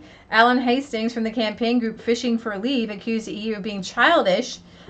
He said the EU has spent years lecturing everyone on environmental sustainability, and now they're advocating unsustainable fishing. Now they're proposing this just to stick 2 fingers up at the British. It's really Which coming apparently down. is a rude gesture. Yeah, I'm guessing. It's not. I don't think that's... We lost our resources, Hi, and how are 60% of the British fleet got the chop to make room for them. Now the EU is going to have to cut its cloth. We lost our resources, and 60% of the British fleet got fired, got chopped. That's huge. You get your waters back, baby. This would be huge. I didn't realize this. They kept talking about it. You guys are an island, so you would think that a very good portion of your income could come from fishing. You would think. These are your waters. Yeah. Take them back. Take it back, baby. I'm sorry. If the French, that's not French waters, it's not French waters. You don't get to fish there. I'm sorry. You should have voted for Marine Le Pen. It would help the farmers. I mean, Jack Russell says the EU has destroyed our fishing industry. So what says whale down, Merkel? Worth a Look says the EU has destroyed many people's lives and jobs within the fishing industry. Let's see. Jack Russell says it's all in the Brexit movie. It's shocking what the EU has done. So what says Norway and the Netherlands fish everything away. Sean says, yes, the 2 fingers up. It's like the middle finger in the United States. Britt says, we have to increase our Navy and have more patrol boats that are armed. If these people think that they are going to do that, we just confiscate their boats and redistribute them to the UK fish fleet. So, there you go. All right. I want this back. Horatio says the 2 fingers thing is from Agincourt, where they chopped off the 2 fingers of the French archers so they couldn't use a bow anymore. I remember Horatio telling me that, but see, that doesn't seem that it would equal like a rude gesture, but somehow it's gotten, because the middle finger here in the United States actually just like, it goes without saying, that's not right. So I don't know how it translated to that. Jim West says UK should be charging other nations to use our waters. So there you go. Leah has stepped off to tune her guitar because wait, I thought we were gonna sing one of your songs. We are, but I was gonna play 2. Oh, you're getting a 2-fer today. Ha! Oh, that was not intended. I cracked myself up. So funny. No, I did too. And now I feel like I can't even talk with my hands. But I'm going to use the number 2. Just not going to do it. Let's see. John Daniel says the archers used to taunt the enemy by showing them they still had their 2 fingers to draw their arrows. Redneck says you're supposed to use 3 for archery. And Sean says, we need to tell our garlic munching friends to put down their horse burgers and stay out of our waters. Okay, we need lots of room here. All right. I'm not kidding. I know. We'll really back it up. That should give you enough room. Now, if you could, can you grab? No, you can't. Yeah, it's I can. all me. I got it. Me and Nigel right here. You and Nigel. Mom said sometimes we should like make a hard break and make everybody come back. A hard break? Yeah. For what? She likes that. You want me to unplug You can unplug this? that, yeah. All right, let's see what this looks like here. See how bad it is. Oh, hang on. I love that you guys just stick with us. Well, she says some, in other places they just like come back. Come back. No, we'll just move the set on set with you people. Okay, so praise and worship song, and then if you stick through that, Leah's gonna do a Leah song, which is really, really good. It's a we fun were song. Singing it last night. Have It's you a guys fun heard song. of Black Horse and the Cherry Tree? Who sings it? Gosh, is it what's her ugly face? She's not ugly. The crazy She's one. pretty cool. But anyways, I was here in the dentist office, and I was like, I really like that song, but the words are really retarded. And so I turned it into a little Christian song. Not a little Christian. It's pretty cool. I think it's one of my favorites. So I haven't played it for you guys. I need a lot of space. Because I'm like, when I play the guitar, I need like a lot of space, unfortunately, because I can get a little crazy.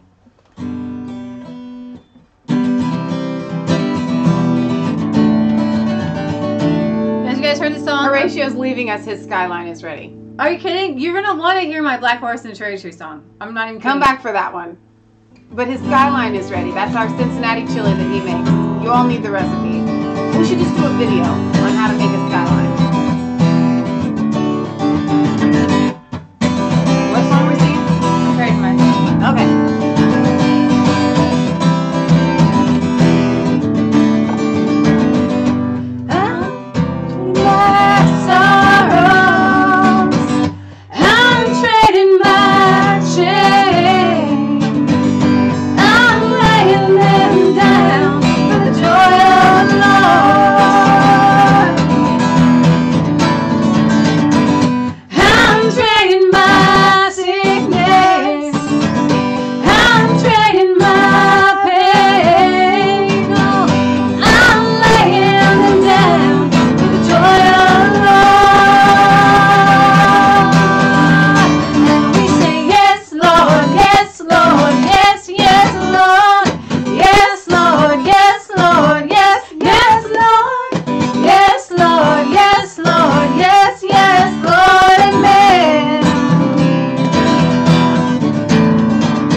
yes, yes, Lord. Yes, Lord, yes, Lord, yes, yes, Lord, amen.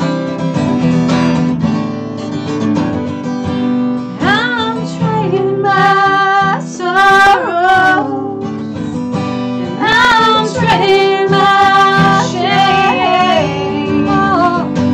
I'm laying them down for the joy of the Lord.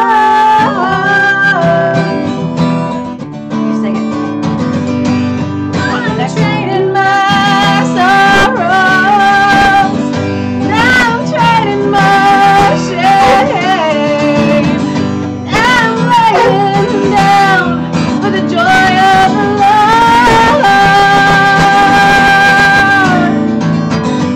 I'm trading my sickness, and I'm trading my pain. I'm laying them down for the joy of the Lord. Yes, Lord, yes, Lord, yes, yes, Lord. Yes, Lord, yes, Lord, yes, yes, Lord. Yes, Lord, yes, Lord, yes, yes, Lord, amen.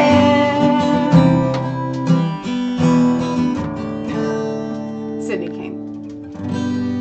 Yay, awesome. Is that the whole song? This is the song. All right. What do you keep charging through, man? Sydney. Oh, I know what she wants. Sydney's hungry, hey, Bubby. Hey, Sydney. You go get your dinner? Are you hungry? Come here, kid. All right. So, you guys know that song, The Black Horse and the Cherry Tree, from, I don't know if it's popular over there, but Leah and I often like to take songs and if they sound really cool but we don't like the lyrics, just change it. So, that's what Leah did with this one. Try not to sing too much in my ears. I won't sing in your ear. I don't sing much in this song anyway. Well, I just practiced it once yesterday through a couple times, and sometimes when Michelle sings, then I get what she's singing in my ear. Not because you're loud. You project well.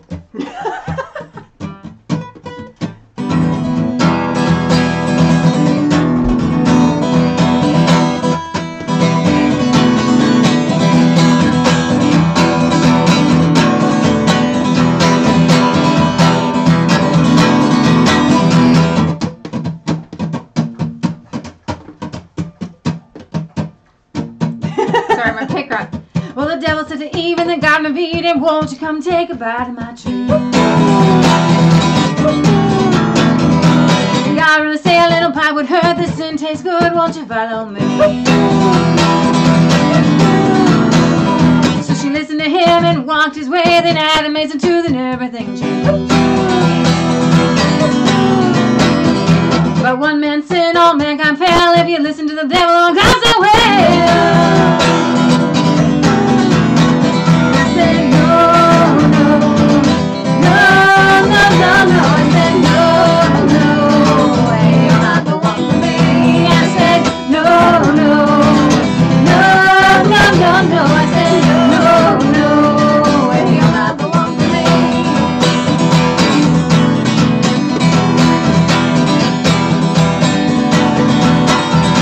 Well, David and Bathsheba, their child to die. Then Samson that lie, then lost his eyes. Sammy got said, though, can't you see that I don't want it a part of me? Yeah.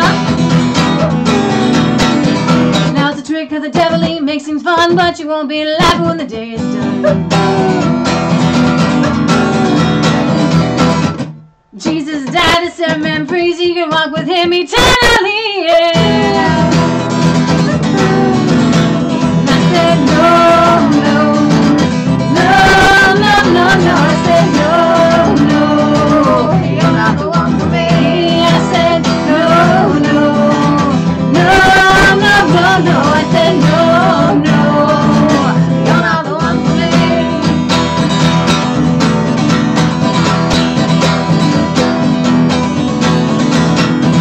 Well, the devil said to Eve in the Garden of Eden, won't you come take a bite of my tree?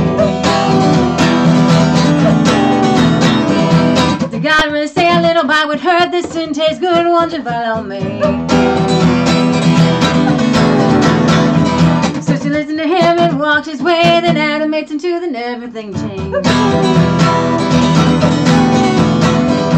But one man said, all mankind fail if you listen to the devil or goes away. I said, no, no, no, no, no, no. I said, no, no, you're not the one for me. I said, no, no, no, no, no, no. I said, no, no, you're not the one for me.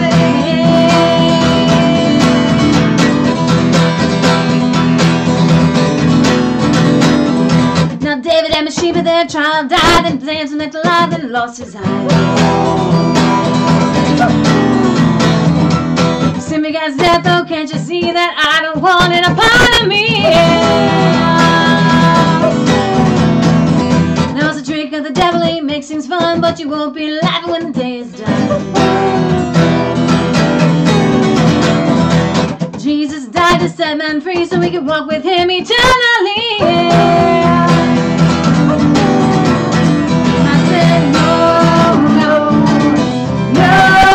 No, no, I said no, no, you're not the one for me. I said no, no, no, no, no, no. I said no, no, you're not the one for me.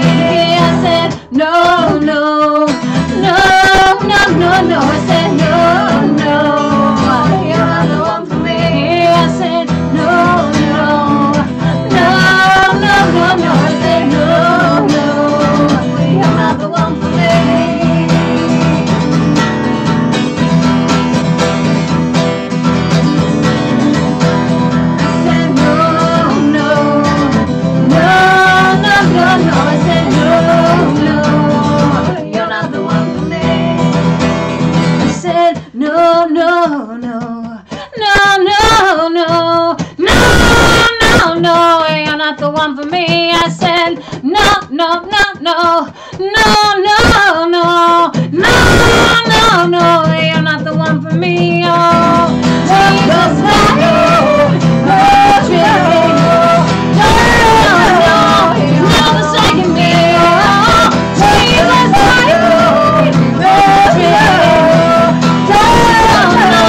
you're not the second me. Hey, fun song. That's really fun. So the girl that sang that song, literally, through the song, she does this. And when Leah first came out with the song, she said, Michelle, I need you to do that. And I just, I can't. I couldn't do it. Yeah, you didn't do it. I didn't do it. But why does she have to have the pinky finger up? Because it makes it sound that way. It doesn't make it accurate. It makes like a trumpet. You can play it with your pinky. All right, you guys. Thank you for being here. Well over 2 hours. We go live every Sunday at 1 p.m. Eastern Standard Time for our European and UK news. That's what you are here for today. So we want to thank you guys for being here. Every Friday we go live at 6 p.m. Eastern Standard Time.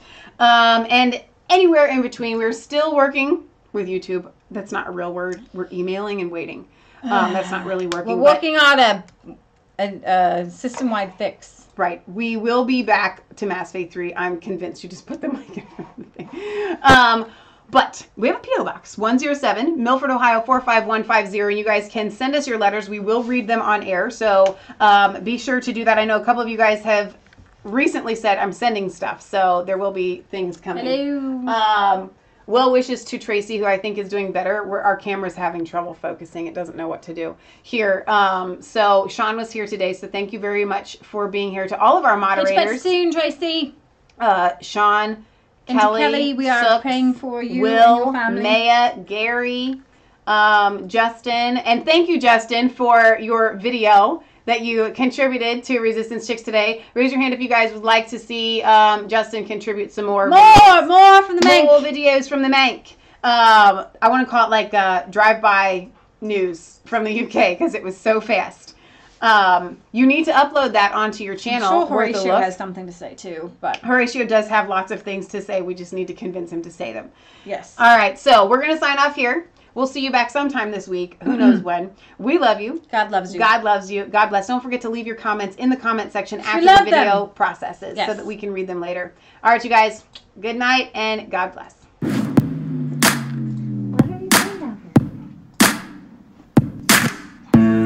I was cold all alone.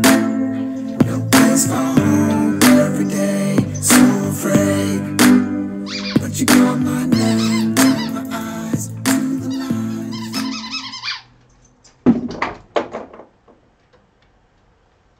Oh, I forgot. Zoe had asked me to mention that the founder of IKEA died today, and he opted out of school to start his businesses, and he always cared about his employees. You want to go give snacks out? Rooster says, come and see me, Sydney.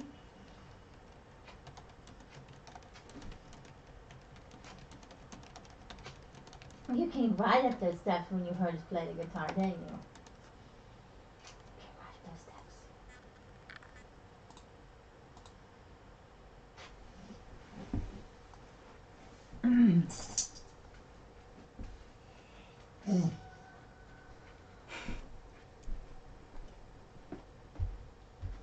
Oh, you still hear us? Oh, thanks, guys. So now I'm still here. Hang on, wait, let me come back. Wait, no. I'm still really here. Okay, so Zoe, I forgot to turn it off. I think it was Shauna, so we can still hear you.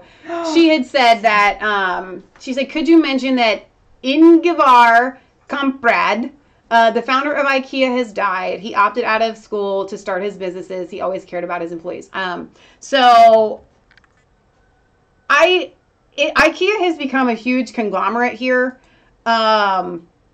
We were just in it the other day. I like IKEA. We have an IKEA chair sitting right next to me. I don't know much about the founder, but since Zoe is from Sweden and she is one of our loyal viewers, I will take her word for it. Opted out of school and treating people nice. Opted out of school, treated people nice. We will send our best wishes to the founder of IKEA and his family who has died today. All right, so now I'm really going to sign off because I forgot to actually sign off after that. Where Luke says, oh, you're back for another 2-hour show. No, I'm going to go eat something. Even though Leah tells me I'm not supposed to tell you guys that. Bye, guys.